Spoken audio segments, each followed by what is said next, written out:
जय जगन्नाथ जय जगन्नाथ जय जगन्नाथ। गौर विष्णुप्रिया मंदिरेर हलो এই সেই জগন্নাথ মূর্তি। এই জগন্নাথ শ্রীধাম বৃন্দাবন থেকে এক ভক্ত নিয়ে এসেছেন, মন্দিরে দান করেছেন। জগন্নাথের রথযাত্রা উপলক্ষে এই জগন্নাথ দেবীর পূজা হইবে এবং এই জগন্নাথ রথে উঠবেন। আপনারা দেখতে পাচ্ছেন আমি আজকে সকালে প্রায় 9টার সময় এসে পৌঁছে গেছি মন্দিরে। গৌর বিষ্ণুপ্রিয়া মন্দিরে এসে উপস্থিত হয়েছি।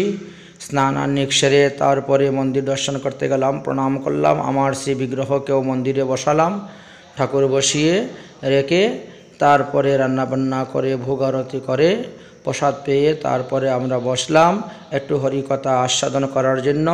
তাই মহাপ্রভুর প্রথম বৎসরের রথযাত্রা সম্পর্কে আমরা কিঞ্চিত এখন আলোচনা করব। মহাপ্রভু জগন্নাথ পুরীতে যেভাবে লীলা করেছিলেন, রথযাত্রা করেছিলেন, সেই থেকে গৌরীয় বৈষ্ণবরা রথযাত্রা করে আসতেছেন। অতএব এই সমস্ত রথযাত্রার মহিমার কথা আস্বাদনের জন্য, শ্রবণের জন্য ভক্তরা খুব উৎকণ্ঠিত এবং লালায়িত আছেন। তাই আমরাও এই জগন্নাথের রথযাত্রার কথায় বিস্তারিতভাবে আস্বাদন করব।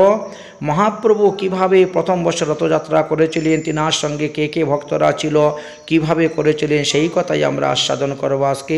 জয় রাধে শ্রী রাধে নিতাই গৌর হরি বল। চলো নিবাসায়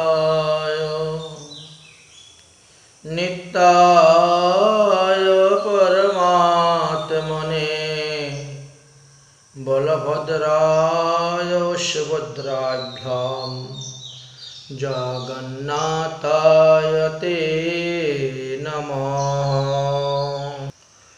সুধী ভক্তবৃন্দগণ, আজ আমরা মহাপ্রভুর প্রথম বৎসর জগন্নাথ পুরীতে যে রথযাত্রার আনন্দ করেছিলেন সেই বিষয় নিয়েই আস্বাদন করব। মহাপ্রভু সন্ন্যাস গ্রহণের পর মাতৃ আদেশে তিনি নীলাচলে এসেছিলেন। সার্বভৌম ভট্টাচার্যের সঙ্গে সাক্ষাৎ হলো। কয়েকদিন সার্বভৌম ভট্টাচার্যের টুলেতে বেদান্ত শ্রবণ করলেন। তারপর সার্বভৌম ভট্টাচার্যকে উদ্ধার করলেন। তারপরে মহাপ্রভু দক্ষিণ ভারত ভ্রমণের জন্য চলে গেলেন। দক্ষিণ ভারতের সমস্ত জীবকুলকে উদ্ধার করতে গিয়ে, সমস্ত মনুষ্যদেরকে, সমস্ত ভক্তদেরকে উদ্ধার করে 6 বৎসর পরে তিনি এসে উপস্থিত হলেন জগন্নাথ পুরীতে নীলাচলে। এবং সেই বৎসরেই সমস্ত ভক্তগণ জানতে পারলেন যে মহাপ্রভু নীলাচলে এসে উপস্থিত হয়েছে। অতএব আমরাও যাব মহাপ্রভুর সঙ্গে সাক্ষাৎ করতে এবং জগন্নাথের রথযাত্রা দর্শন করতে। এই জগন্নাথের রথযাত্রা দর্শন করা, চাতুর্মাস্য ব্রত পালন করা, মহাপ্রভুর সঙ্গ করা, এই জন্য গৌরমণ্ডল হইতে হাজার হাজার ভক্তগণ নবদ্বীপে গিয়ে উপস্থিত হয়েছিলেন। মহাপ্রভু যখন শুনতে পেলেন যে ভক্তরা আসতেছেন, সেন শিবানন্দ তাদেরকে নিয়ে আসতেছেন, তারা 18 নালাতে আসার পূর্বেই মহাপ্রভু তাদের জন্য জগন্নাথের প্রসাদী চন্দন, জগন্নাথের প্রসাদী মালা, জগন্নাথের মহাপ্রসাদ পাঠিয়ে দিলেন। 18 নালাতে আসতে না আসতেই মহাপ্রভুর ভক্তগণ উপস্থিত হলেন। আর সেইখানে তাদেরকে সাদরে সম্ভাষণ করলেন, আদর আপ্যায়ন করলেন। উড়িয়া গৌরিয়ার মিলন হলো এবং সবার কপালে চন্দন, সবার কপালে ভগবানের প্রসাদী মালা এবং তাদেরকে বসিয়ে প্রসাদ সেবন করানো হয়েছিল। তো এই দৃশ্যটি মহারাজ প্রতাপরুদ্র এবং সার্বভৌম ভট্টাচার্য অনতি দূর থেকে এক উচ্চ মদিরার উপর থেকে উঠে দেখেছিলেন। দেখার পরে প্রতাপরুদ্রের মনে সন্দেহ হলো, এমনকি সার্বভৌম ভট্টাচার্যের। কারণ শ্রীক্ষেত্রে একটা নিয়ম আছে, শ্রীক্ষেত্রেতে যারা আসবেন তারা যেদিন আসবেন সেদিন উপবাস থাকবেন। পরের দিন মস্তক মুন্ডন করবেন, সমুদ্রে গিয়ে স্নান করবেন, জগন্নাথকে দর্শন করবেন, তারপরে প্রসাদ গ্রহণ করবেন। কিন্তু মহাপ্রভু এই সমস্ত কোনো কিছু না করিয়ে সোজাসুজি তাদের জন্য প্রসাদ পাঠাই দিলেন। তারা প্রসাদ খেয়ে পেট ভরে আনন্দে নেচে গোদে তারা মহাপ্রভুর নিকটে এসে উপস্থিত হলেন। মহাপ্রভুকে দর্শন করলেন, স্পর্শ করলেন, আলিঙ্গন করলেন মহাপ্রভু। কারণ যারা স্ত্রী পুত্র আত্মীয় স্বজন বন্ধু বান্ধব জায়গা জমি বাড়ি গাড়ি সব কিছু ত্যাগ করে মহাপ্রভুর চরণে চলে আসেন, মহাপ্রভুর কাছে তিনি সব থেকে প্রিয়। এই জন্য সবাইকে ধরে আলিঙ্গন দিলেন। যার কাছে নাই কোনো ধন তিনি দিবেন আলিঙ্গন। মহাপ্রভু তাদেরকে আলিঙ্গন দিলেন, আদেশ করলেন, যাও এবার তোমরা সমুদ্রে স্নান করে জগন্নাথ দর্শন করো। মহাপ্রভুর সঙ্গে সবাই আছেন, আনন্দে মত্ত আছেন। ক্রমে ক্রমে রথযাত্রা সময় এসে উপস্থিত হচ্ছে। মহাপ্রভু সর্বভক্তদেরকে বললেন, আগামী করল যেহেতু রথযাত্রা, সুতরাং আজকে আমাদেরকে গুন্ডিচা মার্জন করিতে হইবে। অর্থাৎ এই গুন্ডিচা মার্জনের দিন যদি মন্দির মার্জন সংস্কার না করা হয় তাহলে জগন্নাথ এসে থাকবেন কেমন করে? ভগবান আসবেন গুন্ডিচা মন্দিরে, এটা মাসির বাড়ি বলা হয়ে থাকে। অতএব তাকে ধুয়ে মুছে পরিষ্কার করতে হবে।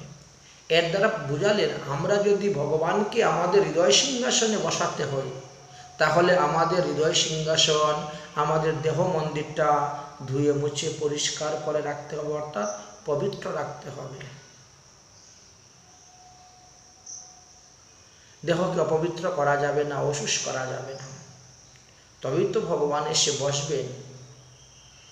যাই হোক, আষাঢ় মাসের শুক্লা প্রতিপদ দিবসে মহাপ্রভু তিনি সমস্ত পার্শ্বদগণ পরিকরগণ ভক্তদেরকে সবাইকে মাল্যচন্দন দিলেন এবং সংকীর্তন যোগে গৌর গম্ভীরা রাধাকান্ত মন্দির হইতে বেরোলেন এবং কীর্তন করতে করতে গুন্ডিচা মন্দিরে গিয়ে উপস্থিত হলেন।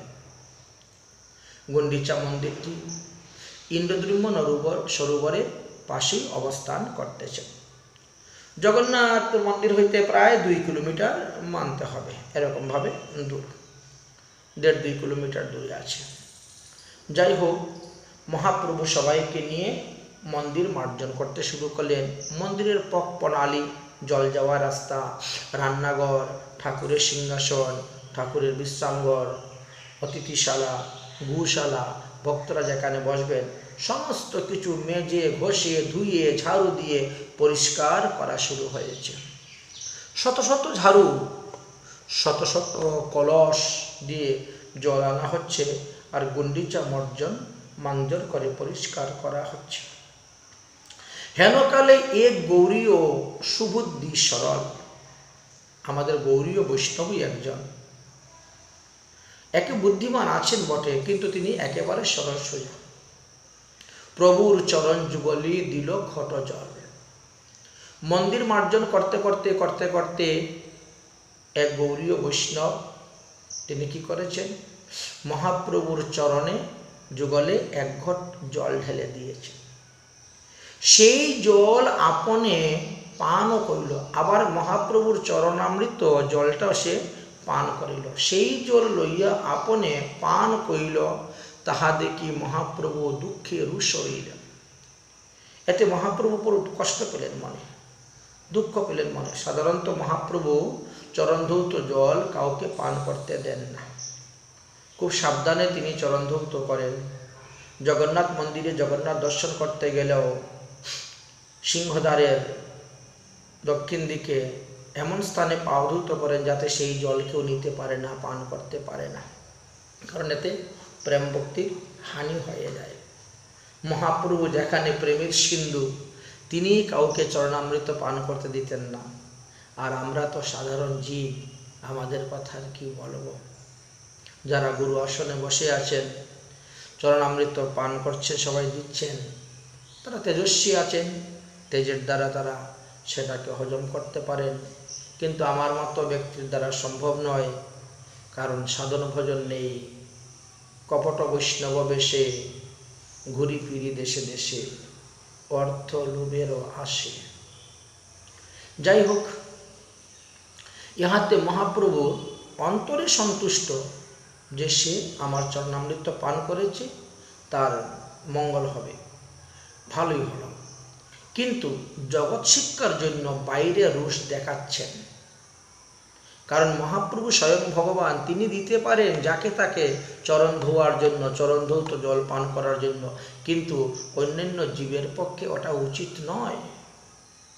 এই জন্য সাধারণ মানুষ যারা, তাদেরকে বুঝাইবার জন্য, তাদেরকে শিখাইবার জন্য মহাপ্রভু বাইরে দিয়ে রোষ দেখাইলেন। প্রভু বলছেন, হে স্বরূপ দামোদর, তোমার গৌরীয় দেখো আমার অঙ্গে দুর্ব্যবহার করিতেছে। মহাপ্রভু কিভাবে বলছেন? মহাপ্রভু স্বয়ংই তো গৌরীয় সম্প্রদায়ের শিরোমণি, কিন্তু স্বরূপের উপরে ঠেলাকা দিলেন। প্রভু কহেন, হে স্বরূপ দামোদর, তোমার গৌরীয় দেখো আমার সঙ্গে দুর্ব্যবহার করিতেছে। কি করেছে মহাপ্রভু? কি করেছে প্রভু? তুমি দেখতে পাও নাই? ঈশ্বরের মন্দির মোর পদ ধোয়াইল। জগন্নাথের মন্দির, গুন্ডিচা মন্দির, এই মন্দিরে আমি বসেছি একটু, আর আমার পাটা ধোয়াই দিল। আবার সেই জল লইয়া সে আপনে পান কইল। বাবা, অন্যত্র হইতো সেটা ছিল ভালো, মন্দিরের মধ্যে এরকম কাজ করা তো ঠিক হলো না। এই অপরাধে মোর কাহা হবে গতি, তোমার গৌরী করেন এমত ফৌজতি। ওরে স্বরূপ দামোদর, ঠাকুরের মন্দিরে আমি বসেছি, আর এইখানে এসে আমার পা ধোয়াই দিয়েছে, আমার চরণামৃত পান করেছে, না জানি আমার কোন নরকে গতি হইবে। তোমার গৌরীয় যদি এই রকম ব্যবহার করে, তাহলে আমি আর তোমাদের সঙ্গে থাকবো না, আসবো না। স্বরূপ গোসাই তখন ওই ব্যক্তিকে ঘাড় ধরলেন, ধাক্কা মেরে তিনি একেবারে গুন্ডিচা মন্দিরের বাহির করে দিলেন। তাহলে যাকে তাকে চরণ ধোয়াইতে দিতে নাই, যাকে তাকে চরণামৃত পান করাইতেও নাই, আর যেখানে সেখানেও দণ্ডবত প্রণাম বা পাদধৌতাও করতে নাই। স্থানকাল পাত্রভেদে এগুলা করতে হয়, এই শিক্ষাই আমরা এখানে লাভ করতে পারলাম। যাই হোক, প্রভুর বচনে পূর্ব ক্ষমা ভিক্ষা চাইলেন। স্বরূপ দামোদর বললেন, আমি ওর হয়ে আপনার কাছে ক্ষমা চাইলাম, আপনি এখন মনের আনন্দে গুন্ডিচা মন্দির পরিষ্কার করুন, আর কেউ আপনার পায়ে হাত দিবে না, পা ধোয়াবে না। স্বরূপ দামোদর সবাইকে হুঁশিয়ার করে দিলেন, কারণ মহাপ্রভু যাতে সুখ পান সেটাই আমাদের, তিনি দুঃখ পেলে হবে না। আমাদেরও কর্তব্য সেবা করে সুখ দিব। সাধুগুরু বৈষ্ণবের চরণে ধরলে যদি তিনি দুঃখ পান, চরণ না ধরেই ভালো। চরণে ধৌত জল নিয়ে পান করলে যে দুঃখ পান, তা না করাই ভালো। তিনার অজারামৃত গ্রহণ করলে যে দুঃখ পান, তাহলে না করাই ভালো। সাধুর সেবাটাই হলো আমাদের মূল উদ্দেশ্য। সেবা করে সুখ দিব এই মাত্র অভিলাষ, সেবা করে সুখ পাবো এই মাত্র অভিলাষ নয় আমাদের। কারণ আত্মেন্দ্রিয় প্রীতিবাঞ্ছা তারে বলে কাম, কৃষ্ণেন্দ্রিয় প্রীতিবাঞ্ছা ধরে প্রেম নাম। তাই সাধুরা যেভাবে থাকতে সন্তুষ্ট, যেভাবে তারা থাকতে খুশি আছেন, সেইভাবেই তাদেরকে থাকতে দাও। তাদের সঙ্গে জিদাজিদি, হুড়াহুড়ি, পারাপারি করে কিছু নিলে কখনো ভালো হয় না। এর অনেক দৃষ্টান্ত আমরা অনেকবারই দিয়েছি। যাই হোক, মহাপ্রভু মনের আনন্দে আবার ভক্তদেরকে নিয়ে মন্দির মার্জন করতে শুরু করলেন। মন্দিরের বাহিরের প্রাঙ্গণ যত তৃণ উঠেছিল, ঘাস উঠেছিল, সব তুললেন। যত কাটা পড়েছিল সেইগুলো তুললেন, যত আগাছা ছিল সেগুলো পরিষ্কার করলেন, আর বিভিন্ন কাগজ, পলিথিন, বোতল যা কিছু পড়েছিল সব একে একে তুলতে শুরু করলেন।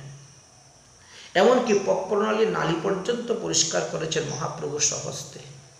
তারপরে পরিষ্কার করা হয়ে গেছে বলে এবার সবাই মিলে কীর্তন করা হোক, করে মন্দির পরিক্রমা করা হবে। সমস্ত ভক্তগণ মিলে কীর্তন আরম্ভ হলো।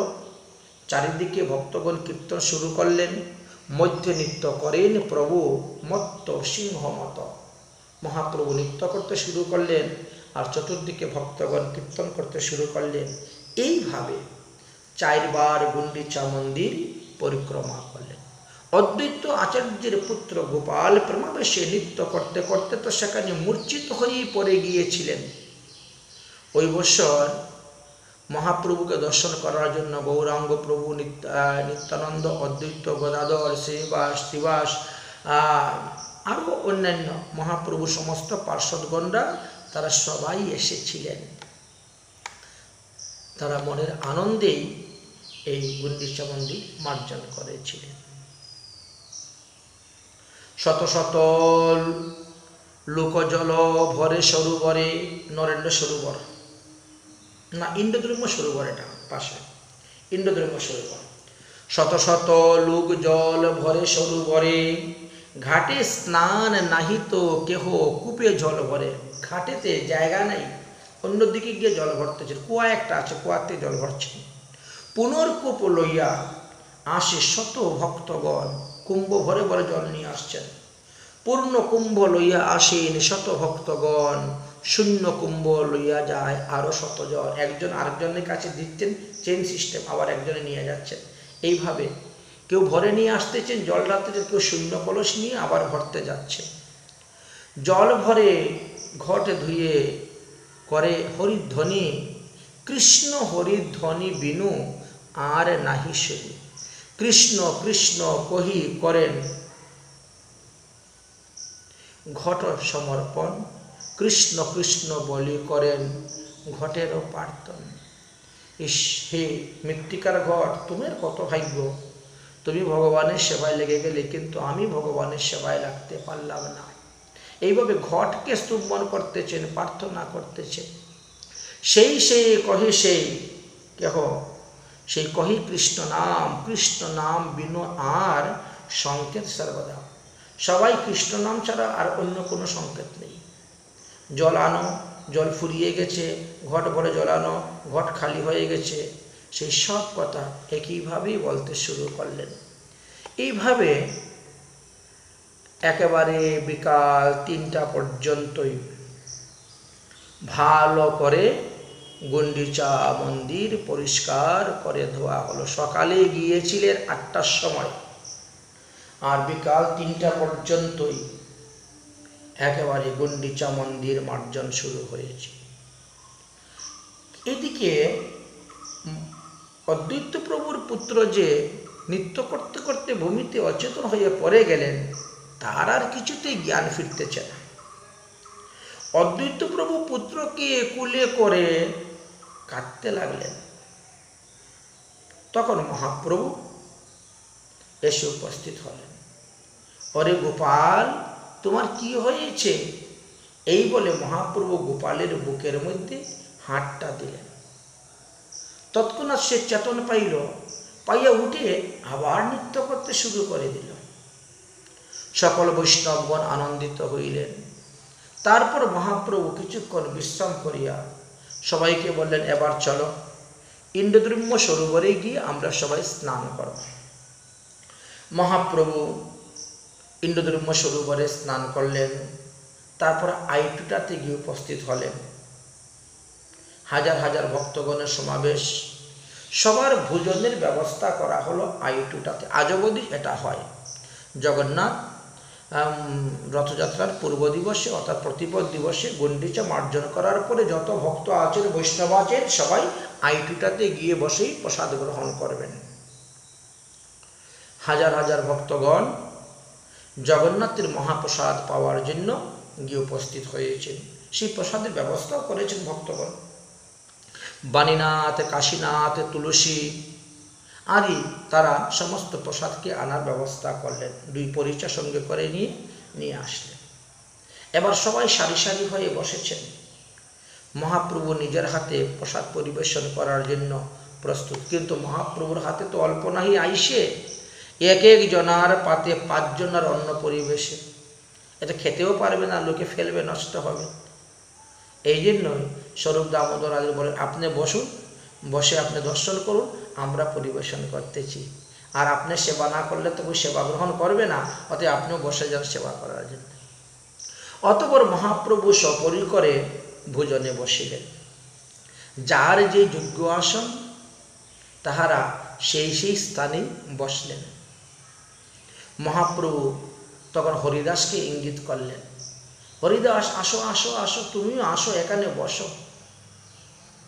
হরিদাস বললেন, প্রভু আপনি ভক্তর সঙ্গে প্রসাদ গ্রহণ করুন, আমি বাহির দরজার পাশে দাঁড়িয়ে তাহা দর্শন করব। আপনার প্রসাদ পাওয়া শেষ হওয়ার পর আপনার অধরামৃত গোবিন্দকে দিয়ে পাঠিয়ে দিবেন, সেটাই আমি গ্রহণ করব। আচ্ছা ঠিক আছে, তুমি যেভাবে খুশি সেভাবে ভালো।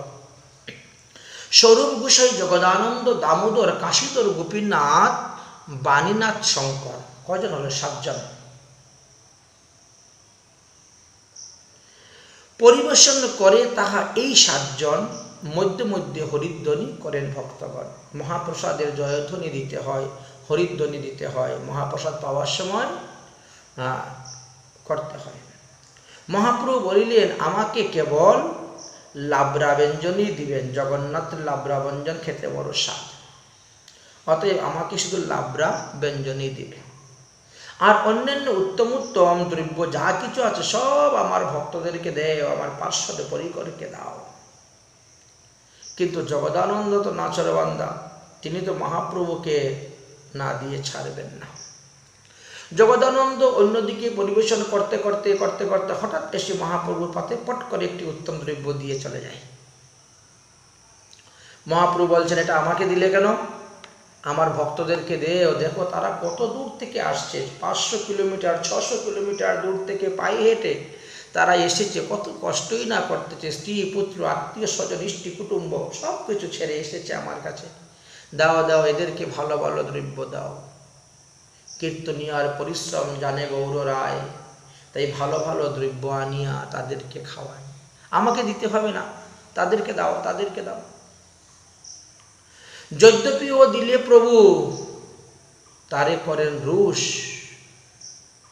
বলে বলে তবু দেন, দিলে হন সন্তোষ। এই তুমি আমাকে দিয়েছে কেন, দিও না। কিন্তু জগদানন্দ এমন এক ব্যক্তি, সে যা দিবে মহাপ্রভুকে পেতে হবে। যদি মহাপ্রভু না পান তাহলে জগদানন্দ রাগ করে উপবাস করে, সে আর খাবেই না। এখন মহাপ্রভুর ভয়, আমি না খেলে সে খাবে না, সেই ভয়েতে মহাপ্রভু জগদানন্দের দেওয়া বস্তুও খেতে হয়। পুনরাশি দেয় দ্রব্য করে নিরক্ষর, মহাপ্রভু নিষেধ করছে, আর দিও না, ফট করে দিয়ে চলে যায় কোন ফাঁকে। তার ভয়ে প্রভু কিছু করে না ভক্ষণ। ভয়টা কি? না খাইলে জগদানন্দ করে উপবাস, তার আগে কিছু খান মনে করি ত্রাস। যেই জগদানন্দ আসছে দেখছেন, তখন জগদানন্দের দেওয়া সে উত্তম দ্রব্যটাই খাচ্ছেন। খেতে খেতে জগদানন্দ চলে গেল, পাশে রেখে দেন। এইভাবে করতে শুরু করেছে। স্বরূপ গোসাই ভালো মিষ্ট প্রসাদ নিয়ে আসলেন, প্রভুকে নিবেদন করলেন আগে দণ্ডাইয়া। দেখেন তো এই প্রসাদের মধ্যে কোনটা আপনি গ্রহণ করবেন। অনেকগুলি মিষ্টি দ্রব্য নিয়ে এসেছেন, বহু রকমের মিষ্টি, কোনটা আপনি নেবেন? এই মহাপ্রসাদ অল্প করহ আস্বাদন, দেখো জগন্নাথকেই সে করিয়াছেন ভোজন। এত জগন্নাথের প্রসাদ, আপনি একটু আস্বাদন করে দেখুন তো ভগবান কেমন আস্বাদন করেছেন জগন্নাথ। এত বলি অগ্রে কিছু করে সমর্পণ, তার স্নেহে প্রভু কিছু করেন ভোজন। আচ্ছা আচ্ছা ঠিক আছে, জগন্নাথের মহাপ্রসাদ আস্তে আস্তে মহাপ্রভু ভোজন করেছে। ঠিক আছে, খুব সুন্দর হয়েছে, ভালো হয়েছে, এটা প্রভু সাদরে গ্রহণ করেছেন, অতি উত্তম হয়েছে। এই রূপে প্রীতি দেখি সার্বভৌম হাসিতে লাগলেন। বা মহাপ্রভুর সঙ্গে কিরকম! মহাপ্রভুর বাম পাশেই সার্বভৌম ভট্টাচার্য বসেছিলেন। মধ্যে মধ্যে মহাপ্রভু স্বরূপকে চৌকের দ্বারা ইঙ্গিত দিতেন যে ভালো ভালো দ্রব্য কিছু সার্বভৌমকেও দাও, সার্বভৌম ভট্টাচার্যকে তোমরা এসে পোষ করে আমার পথে দিয়ে চলে যাও, এটাই হয়, সার্বভৌম ভট্টাচার্যকেও দাও, ইঙ্গিত করতেন চোখের ইশারা দ্বারা। গোপীনাথ আচার্য উত্তম মহাপ্রসাদ আনি সার্বভৌমকে দেন প্রসাদ, প্রভুর আজ্ঞা মানি। প্রভুর ইঙ্গিত পেয়ে সার্বভৌমকেও প্রসাদ দিলেন গোপীনাথ আচার্য। মহাপ্রভু বলিলেন, সার্বভৌম পূর্ব হইতে কৃষ্ণ ভক্তি সিদ্ধিলাভ করিয়াছ তুমি, আজ তাহার সঙ্গ করতে আমাদের কৃষ্ণমতি হইয়াছে। দেখেন, আপনি কৃষ্ণ ভক্তি লাভ করেছিলেন বলেই আপনার সঙ্গ করে আমিও কৃষ্ণ ভক্তি লাভ করতে পেরেছি। কৃষ্ণ ভক্তির সঙ্গ না করলে কৃষ্ণ ভক্তি লাভ করা যায় না। বাস্তবে আপনি একজন মহান ব্যক্তি, পরম বৈষ্ণব, মহাসন্ত, মহাত্মা। কৃষ্ণ ভক্তি আপনার হৃদয়ে উপস্থিত হয়েছে। আপনার সঙ্গ করে আমিও আজ কৃষ্ণ ভক্তি লাভ করতে পেরেছি। তখন সার্বভৌম ভট্টাচার্য দৈন্যভাবে বলছেন, সার্বভৌম কহেন আমি তার্কিক কুবুদ্ধি, আমার কৃষ্ণ ভক্তি কোথায়? তুমি যখন আসলে প্রভু, তখন দেখলে না আমি কত বড় তার্কিক, কত বড় কুবুদ্ধি আমার ছিল। তোমার প্রসাদে মোর এই সম্পদ সিদ্ধি।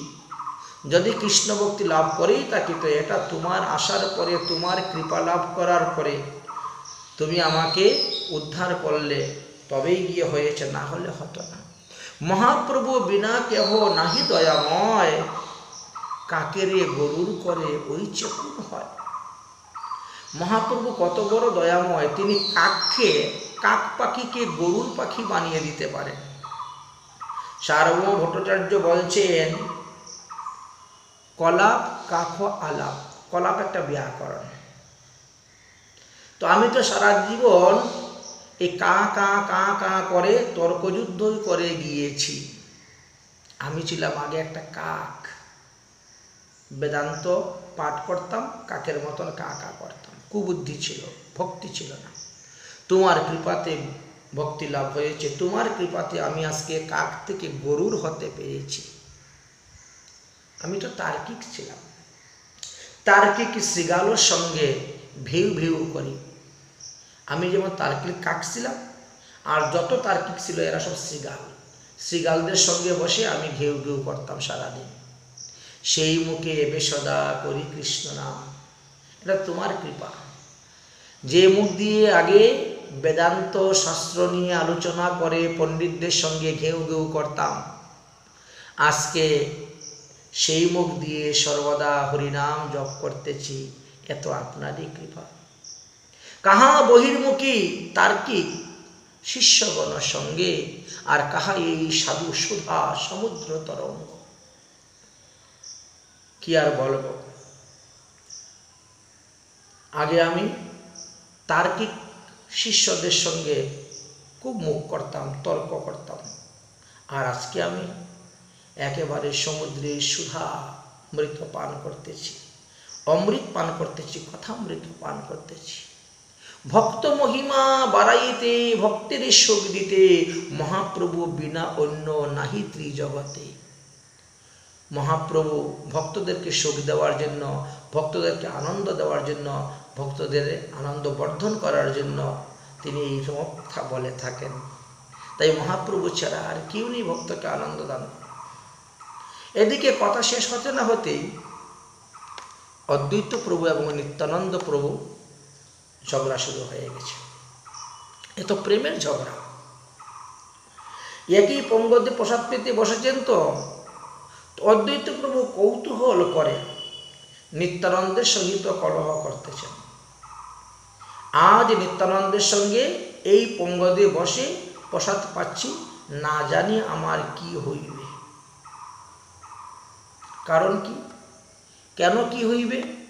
না না, শাস্ত্রে বলেছে যে জন্ম কুল শীল আচার না জানিবে যাহার, তার সঙ্গে এক পঙ্কদিতে বড় অনাচার। শাস্ত্রে বলছে যার জন্মতত্ত্ব জানো না, যার বংশের কথা জানো না, যার আচার আচরণ জানো না, তার সঙ্গে একসঙ্গে বসে খাবে না। তার হাতে খাওয়া তো দূরের কথা, তার রান্না খাওয়া তো দূরের কথা, তার সঙ্গে বসে একসঙ্গে খাওয়া নিষেধ। অদ্বৈত প্রভু এই কথাটা জগতে জীবকে বুঝাইবার জন্য, সাধু সমাজ বৈষ্ণব সমাজকে এটা বুঝাইবার জন্য এখানে এই লীলাটা করেছিলেন নিত্যানন্দ প্রভুর সঙ্গে। নিত্যানন্দ প্রভুকে এটা ঠেস মেরে কথা বলেছিলেন। আসলে তো তাদের প্রেমের কলহ। কেন নিত্যানন্দ প্রভুর মহিমা কি জানেন না অদ্বৈত প্রভু? ভালোই জানেন, কিন্তু জগৎ জীবকে শিক্ষা দেওয়ার জন্য আমাদেরকে এটা বুঝাইলেন। কারণ আজকালকে নকল সাধু সংখ্যাই তো বেশি। উৎসব অনুষ্ঠানে মালা তিলক দিয়ে, ধুতি পরে, পাঞ্জাবি দিয়ে সাধু সেজে এসে যান, আর ঘরে পরে গেলে পরে দেখবেন লঙ্গি পিনতে ঘুরে বেড়াচ্ছে, না আছে মালা, না আছে তিলক, না আছে সদাচার। অথচ তারাই রান্নাঘরেও ঢুকে যান, পরিবেশন করতে শুরু করে দেন সাধুদেরকে। এক পঙ্গতে বসে খাওয়া দাওয়া করছেন। যারা প্রস্রাব করে জল নেয় না, যারা পায়খানা করে কাপড় ছাড়ে না, তারাও দেখবেন উৎসব অনুষ্ঠানে গিয়ে পঙ্গদে পরিবেশন করতে শুরু করে দেয়, রান্নাঘরে গিয়ে রান্না করতে শুরু দেয়, ভান্ডার ঘরে সব এলোমেলো করতে শুরু করে দেয়। এই জিনিসটা শিক্ষা দেওয়ার জন্য নিত্যানন্দ প্রভু আর অদ্বৈত প্রভুর একটা প্রেম কলহ দিয়ে জগৎকে বুঝাইলেন যে জন্ম কুল শীল আচার না জানিবে যাহার, তার সঙ্গে এক পঙ্গ দিতে বড়ই অনাচার, বসে খাবে না।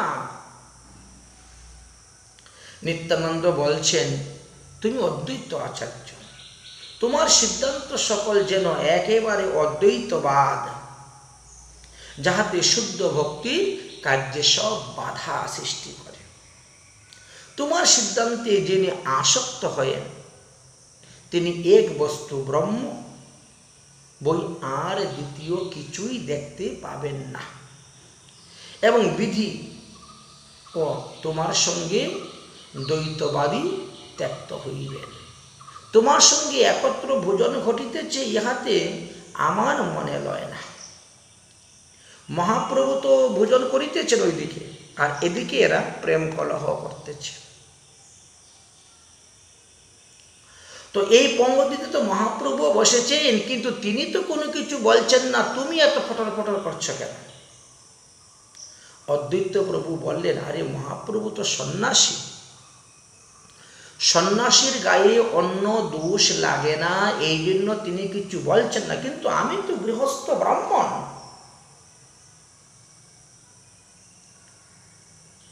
অন্য দোষ তার গায়ে নাহি লাগে, তাহলে সন্ন্যাসীর গায়ে অন্য দোষ লাগে না, কিন্তু গৃহস্থ বৈষ্ণবের, গৃহস্থ ব্রাহ্মণের অন্য দোষ আছে। প্রভু সন্ন্যাসী উহার নাহি অপচয়, অন্য দোষ সন্ন্যাসীর দোষ নাহি হয়। ন অন্নং দোষং সংস্কৃত, এটা শাস্ত্রে প্রমাণ আছে। আমি তো গৃহস্থ ব্রাহ্মণ, আমার স্থানে তো দোষ লাগবেই। যার তার হাতে খাওয়া যাবে না, যার তার সঙ্গে খাওয়া যাবে না, এক পঙ্গতে বসা যাবে না। এইভাবে কথা বলতে বলতেই নিত্যানন্দ, অদ্বৈত প্রভু, মহাপ্রভু ভোজন লীলা সমাপ্ত করলেন। হেমকালিয়ে তথায় আইলা পরমানন্দ পুরী, আসিয়া মিলিলা তীর্থ পর্যটন করি। তিনিও এবার মহাপ্রভুকে দর্শন করার জন্য, জগন্নাথকে দর্শন করার জন্য, জগন্নাথের রথযাত্রা দর্শন করার জন্য গুন্ডিচা মার্জন লীলার দিন এসে উপস্থিত হয়েছেন। আইটুটাতে প্রসাদ পাওয়া হচ্ছে এমন সময় এসে উপস্থিত হয়েছে। তিনি তীর্থ পর্যটনে ছিলেন, এসে উপস্থিত হয়েছে। দূরে প্রভু দেখিয়া পরমানন্দ পুরী, সংক্রমে উঠিলা প্রভু গৌরাঙ্গ শ্রীহরি। পরমানন্দ পুরীকে দেখার সঙ্গে সঙ্গে মহাপ্রভু আসন থেকে উঠে দাঁড়িয়ে গেলেন, দৌড়ে চলে গেলেন পরমানন্দ পুরীকে স্বাগত জানিয়ে আনার জন্য। কারণ প্রিয় ভক্ত কে পেলে ভগবান এতটাই সন্তুষ্ট হন। প্রিয় ভক্ত দেখি প্রভু পরম হরিষে, স্তুতি করি নিত্য করে মহাপ্রেমা বসে। তিনি স্তুতি করতেছেন কার? জগন্নাথ। হা হা, আজকে একজন পরম বৈষ্ণবকে তুমি আমাকে মিলিয়ে দিলে, হে জগন্নাথ তোমার জয় হোক, জয় হোক। আজকে একজন পরম বৈষ্ণবের দর্শন পেলাম, স্তুতি কর নিত্য। আজি ধন্য মোর লোচন জন্ম, ধন্য ধন্য জনম, সফল আমার আজি হইল সর্বকর্ম। আজকে আমার জীবন ধন্য হলো, আজকে আমার চক্ষু সফল হলো, আজকে আমার এই মনুষ্য জন্ম সফল হলো, আজ গুন্ডিচা মার্জন লীলা সফল হলো, আজ আইটুটায় বৈষ্ণব সেবা আমার সফল হলো, আমার সমস্ত কাজ সফল হলো। আজকে যে পরম বৈষ্ণবের দর্শন পেলাম। প্রভু বলে, আজি মোর সফল সন্ন্যাস, আজি মাধবেন্দ্র মোর হইলা প্রকাশ। আজকে আমার জীবনটা সফল হয়ে গেছে, মনে হচ্ছে সাক্ষাৎ মাধবেন্দ্র পুরী, অর্থাৎ আমার পরম গুরুদেব এসে উপস্থিত হয়েছেন। আমার সন্ন্যাস গ্রহণ করা সফল, কারণ সন্ন্যাস গ্রহণের পরে আমি তো আমার পরম গুরুদেবকে দর্শন করতে পারিনি। আজ মাধবেন্দ্র মোর প্রভু হইলা প্রকট। মাধবপুরীর প্রিয় শিষ্য মহাশয় শ্রী পরমানন্দ পুরীর তনু প্রেমময়। যেভাবে মাধবেন্দ্র পুরীর প্রিয় শিষ্য ছিলেন ঈশ্বরপুরীপাদ, ঠিক তেমনিভাবে মাধবেন্দ্র পুরীর প্রিয় শিষ্য হলেন পরমানন্দ পুরীপাদ।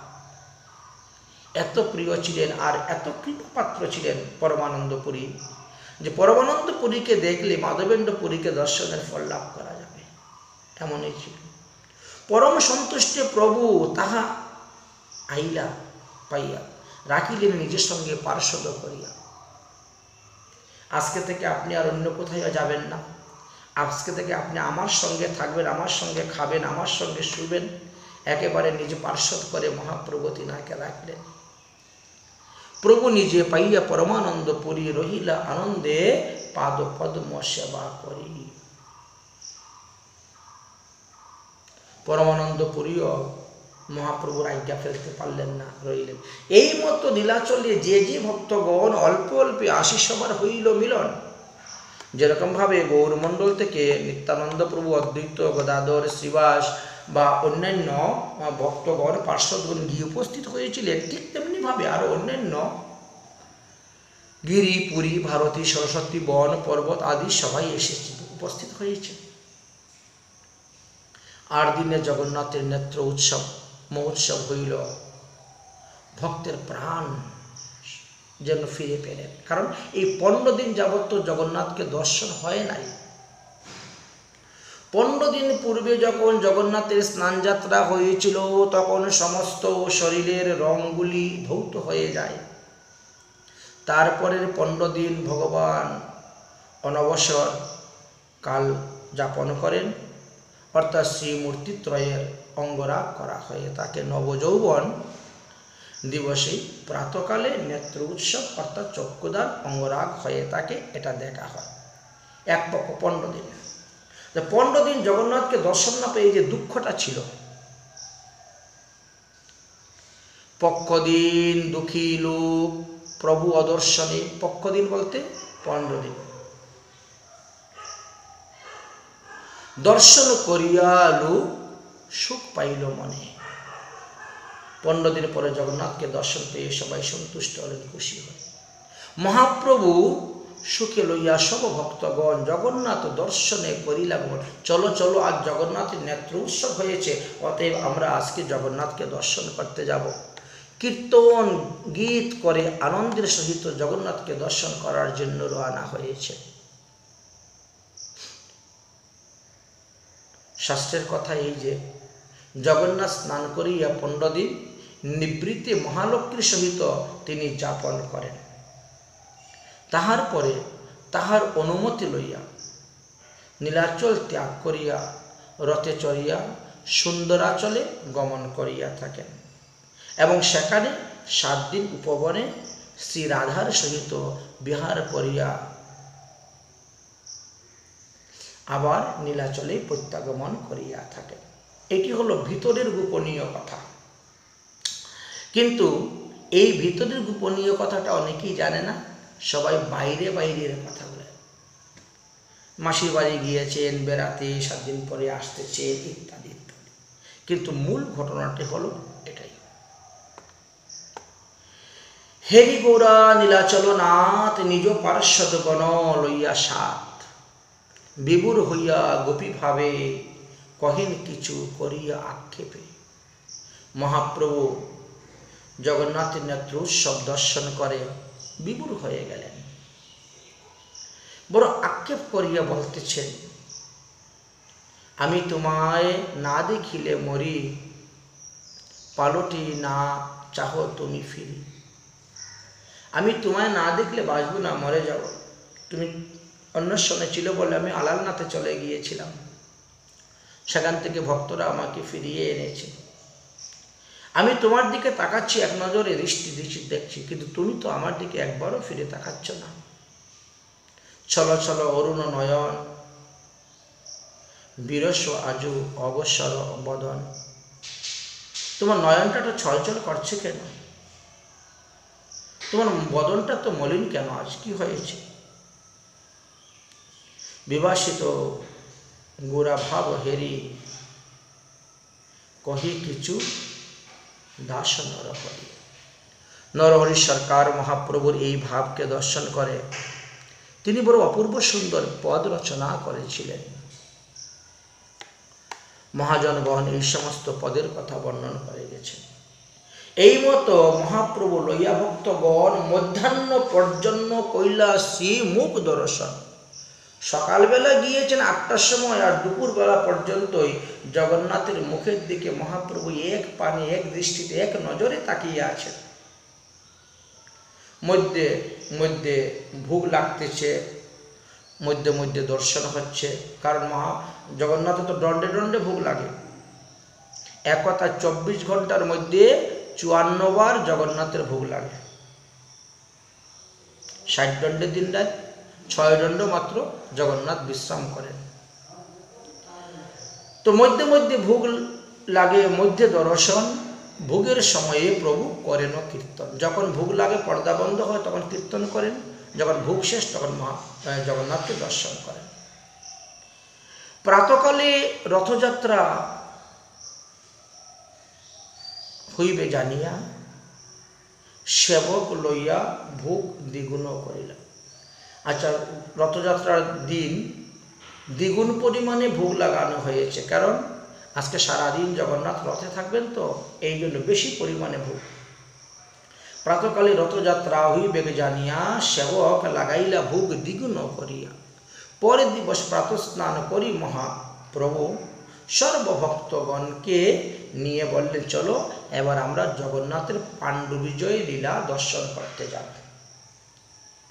শ্রী জগন্নাথ বলদেব এবং সুভদ্রার পাণ্ডু বিজয় লীলা। পাণ্ডু বিজয়ের সহিতই তারা রথের মধ্যে আরোহণ করেন। পাণ্ডু বিজয় মানে বালিশ দেওয়া হয়, আর বালিশের উপর দিয়ে টেনে টেনে গড়িয়ে গড়িয়ে গড়িয়ে গড়িয়ে জগন্নাথ বলরাম সুভদ্রাকে এনে রথের উপরে তোলা হয়।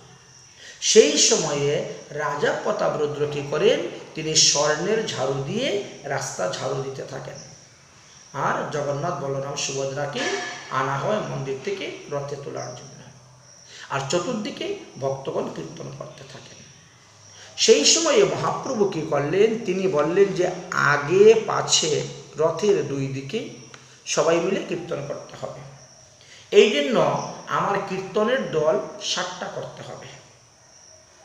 7 সম্প্রদায়ে বিভক্ত করতে হবে। গৌড়ীয় বৈষ্ণবদেরকে কীর্তন করতে হবে এবং 14 মা দলের দ্বারা কীর্তন করিতে হইবে। কোন কোন দলে মহাপ্রভু কাকে রাখবেন সেটা নির্ণয় করলেন। এটা মহাপ্রভুর প্রথম রথযাত্রা, দেখেন কিভাবে বিধানটা। প্রথম দলে স্বরূপ দামোদর হবেন প্রধান, তার সঙ্গে গায়ক থাকবেন দামোদর পণ্ডিত, নারায়ণ, গোবিন্দ দত্ত, রাগম পণ্ডিত, গোবিন্দানন্দ, আর অন্যরা বাজনা বাজাইবেন। দ্বিতীয় দলে প্রধান থাকবেন শ্রীবাস পণ্ডিত।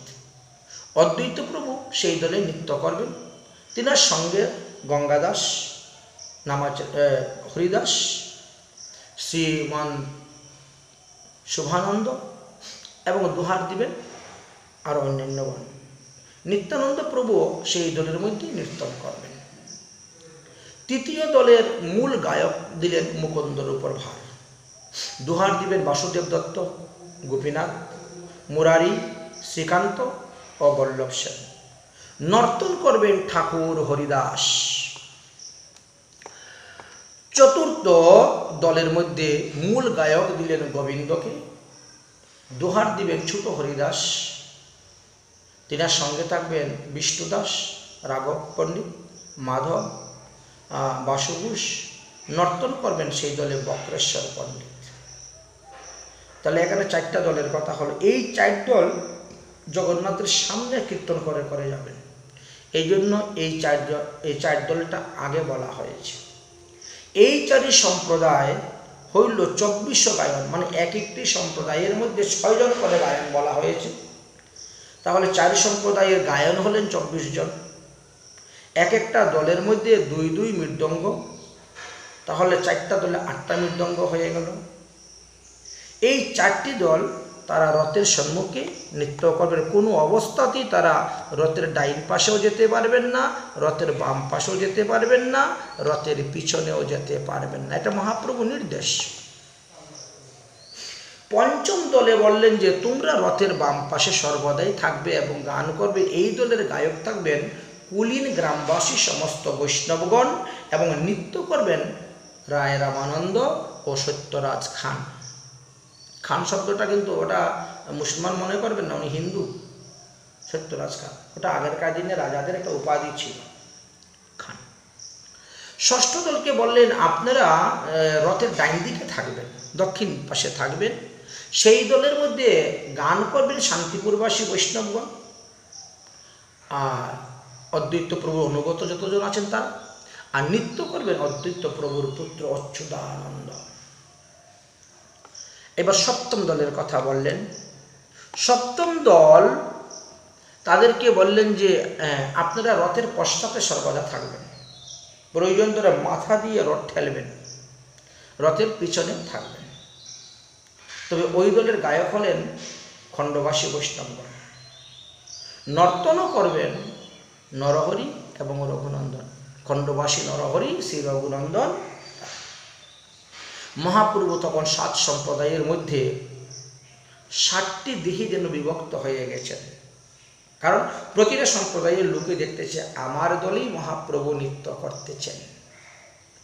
ভগবান শ্রীকৃষ্ণ যেমন 100 কোটি গোপী নিয়ে নৃত্য করেছিলেন, সব গোপীরাই 2 গোপীর মধ্যে এক এক কৃষ্ণ, সব গোপীরাই মনে করত কৃষ্ণ আমার দলেই আমার সঙ্গে নৃত্য করতেছেন। ঠিক তেমনিভাবে ওই 7 সম্প্রদায়ের বৈষ্ণবগণ সবাই মনে করতেন মহাপ্রভু শুধু আমার দলেতেই নৃত্য করতেছেন আর কারো দলে নয়। অর্থাৎ মহাপ্রভু তখন নিজের দেহকে 7 ভাগে বিভক্ত করে 7টি দলের মধ্যেই তিনি নৃত্য করতেছিলেন। প্রতিটা দলে 2-2টি করে মাদল বাজতেছে, তাহলে 7 দুগুণী 14টা। তবে মহাপ্রভু স্বর্গ লইয়া ভক্তগণ সহস্তে পরাইলা সবারে মাল্য চন্দন। মহাপ্রভু স্বয়ং ভগবান হয়ে তিনি ভক্তদের কিভাবে মর্যাদা দিলেন, সম্মান দিলেন, আদর করলেন। সহস্তে মালা পরাইলেন, সহস্তে চন্দন দিলেন, মাল্য চন্দন। প্রথমে মহাপ্রভু গুরুবর্গকে দিলেন, অর্থাৎ পরমানন্দপুরী গুরুবর্গকে দিলেন। পরমানন্দপুরী, ব্রহ্মানন্দ ভারতী, অদ্বৈত আচার্য, নিত্যানন্দ প্রভু। তারপর কীর্তনীয় দলের দিকে মাল্যচন্দন দিয়েছিলেন স্বরূপ, শ্রীনিবাস, যাহারা মুখ্য 7 জন ছিলেন। 7টাই বলে প্রভু হরি হরি বল, জয় জগন্নাথ বলে হস্ত যুগল তুল। এইভাবে জয় জগন্নাথ বলে হাত তুলে জয়ধ্বনি দেওয়া হচ্ছে।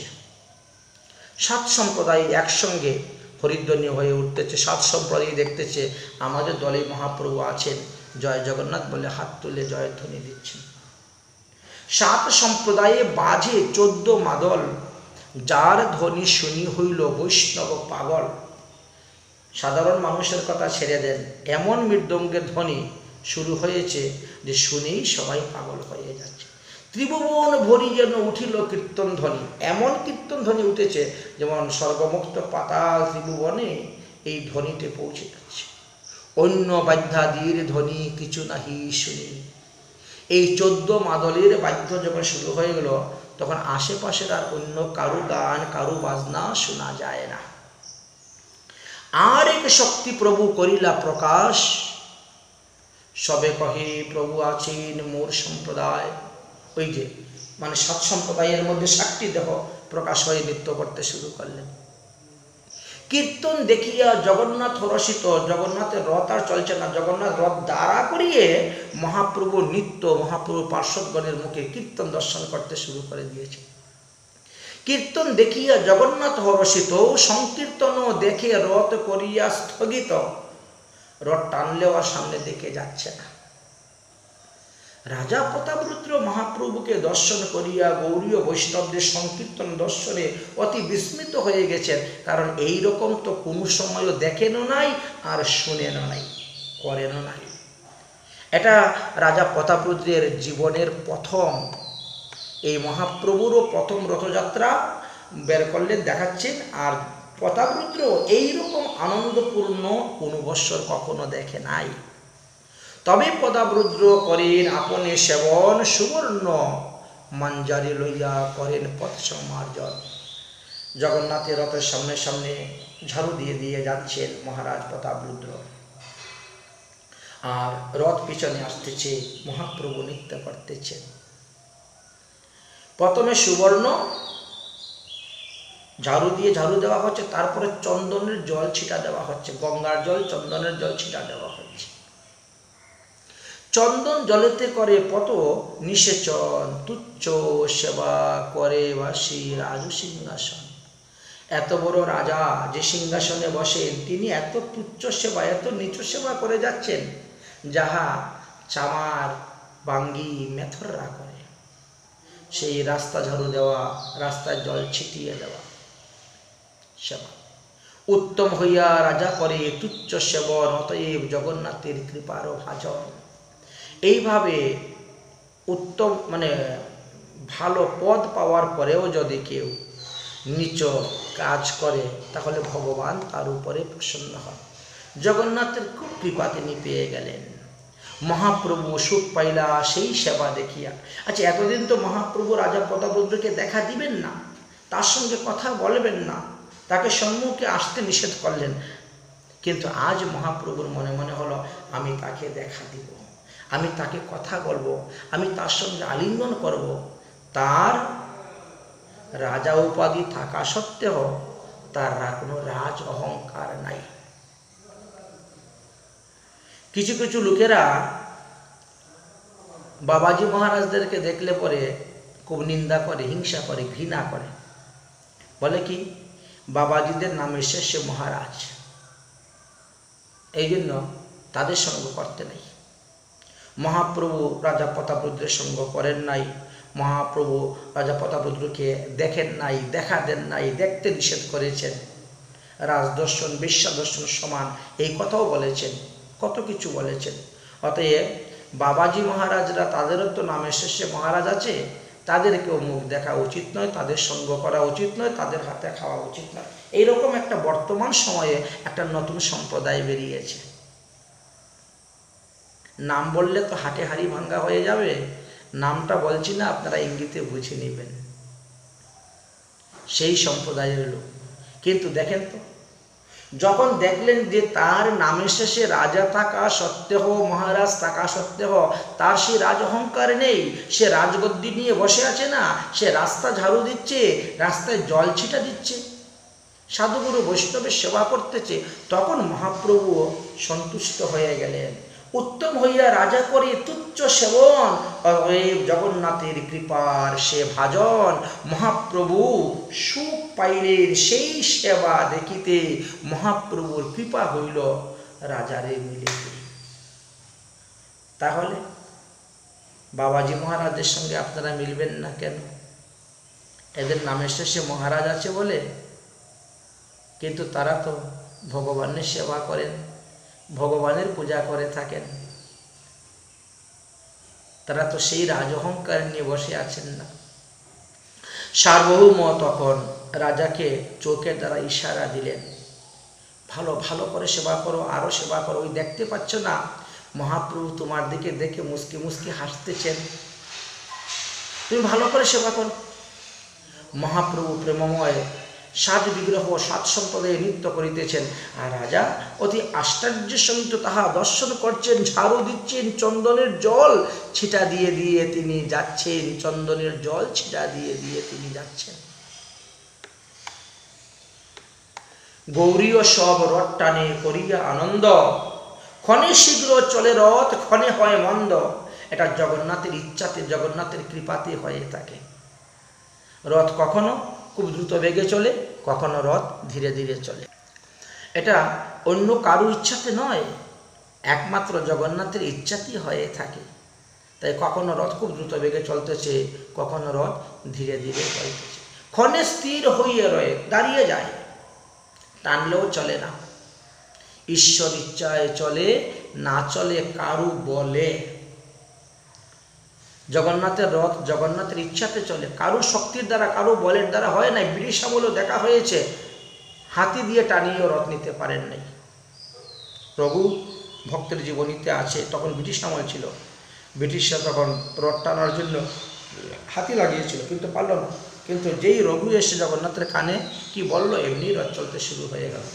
এমনই ভক্তের মহিমার কথা লেখা আছে। সূক্ষ্ম শ্বেত বালুপতি পুলিন সম, দুই দিকে টুটা সব যেন বৃন্দাবন। আচ্ছা, টুটা শব্দ কিন্তু এখানে বন, এই শব্দটা উড়িষ্যা ভাষা, উড়িয়া ভাষা। এই যে দুই দিকে টুটা সব যেন বৃন্দাবন, অর্থাৎ দুই দিকে গাছগাছালায় পরিপূর্ণ বাগান। দুই দিকে পরিপূর্ণ বাগান দেখিয়ে মহাপ্রভুর মনে হলো যে আমি জগন্নাথের রথ টানতে টানতে বৃন্দাবনে চলে এসেছি। সূক্ষ্ম সেতু বালুকা পথ দেখে মনে করেছেন কি আমি যমুনা পুলিনে এসে উপস্থিত হয়েছি, যমুনার তীরে বৃন্দাবন ধামে এসেছি। এই জন্য তো মহাপ্রভু কী করলেন, রথে চলি জগন্নাথে করিলা গমন, দুই পাশে দেখি তবে আনন্দিত মন।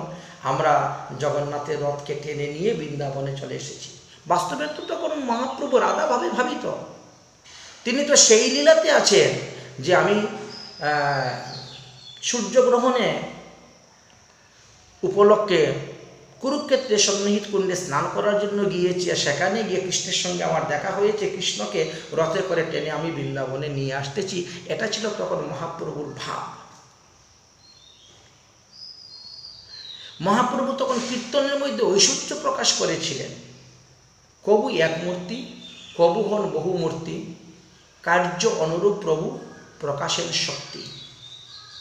এইভাবে রথ চলতে চলতে চলতে চলতে যখন বলগণ্ডা নামক স্থানে এসে পৌঁছিল, যেটাকে আমরা সার্বভৌম ভট্টাচার্যের ওই নারকেল বাগান বলা হয়, বলগণ্ডী স্থানে এসে পৌঁছিল।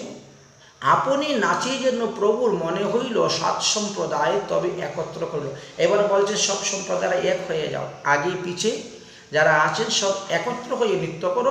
এইখানে জগন্নাথ কিছুক্ষণ অপেক্ষা করবেন, এখানে জগন্নাথের একটা ভোগ দেওয়া হবে, সেই ভোগ প্রসাদ খেয়ে নৃত্য করে আবার সামনে অগ্রসর হওয়া হবে। এই জন্য মহাপ্রভু সাত সম্প্রদায়কে সামনে নিয়ে আসলেন, এসে উদ্দণ্ড নৃত্যকীর্ত শুরু করলেন। মহাপ্রভু উদ্দণ্ড নৃত্য করতে লাগলেন। কিছুক্ষণ নৃত্য করতে করতে কি হলো, এবার দণ্ডবতে করি প্রভু জুড়ি দুই হাত, ঊর্ধ্বমুখে স্তুতি করে দেখি জগন্নাথ। জগন্নাথকে দর্শন করে মহাপ্রভু স্তুতি করতে শুরু করলেন, দুই হাতে জোর করে। এটা পদ্মাবলীর 108 অঙ্কতে দেওয়া আছে, মুকুন্দ দত্তের কাব্যতে এটা লেখা ছিল, সেটাই আমরা বলবো। জগন্নাথকে স্তুতি করতেছেন, জয়তি জয়তি দেব দৈবকী নন্দনায় শো, জয়তি জয়তি কৃষ্ণ বিষ্ণু বংশ প্রদীপ, জয়তি জয়তি মেঘ শ্যামল কোমলাঙ্গ, জয়তি জয়তি পৃথিবী ভার নাশন মুকুন্দ। এইভাবে জগন্নাথকে স্তুতি করতেছেন। আচ্ছা, শ্রীমদ্ ভাগবত মহাপুরাণের 10ম স্কন্ধের 9ম অধ্যায়ের 24 নম্বর শ্লোকেও আপনারা দেখবেন, ওখানেও জগন্নাথ দেবীর স্তুতির কথা লেখা আছে। এটাও মহাপ্রভু পাঠ করেছিলেন, সেই সময়ে তিনি পাঠ করেছিলেন, জয়তি জননিবাস দেবকী নন্দনবাদ, যদুবর পরিশ সিদ্ধং ভীরুষ্যৈন্য ধর্ম, স্থির চলো জিনীনঘ্ন কীর্তি সুকৃতিম শ্রীমুখেন, ব্রজ পুনর্বনিতানাং বৃদ্ধয়ং কামদেবম। বিষ্ণু পুরাণেও বর্ণন করা আছে। নমো ব্রহ্মণ্য দেবায় গো ব্রহ্মণ্য হিতায় চ জগদ্ধৃতায় কৃষ্ণায় গোবিন্দায় নমো নমঃ। প্রার্থনা করছেন ভগবানকে, হে ভগবান, তুমি আমাকে গোপীর দাসানুদাসের দাস করো, করে আমাকে রাখো, আমি যেন ভগবানের লীলা স্মরণ করতে পারি, জগতে প্রচার করতে পারি। আমি আর কিছু চাই না।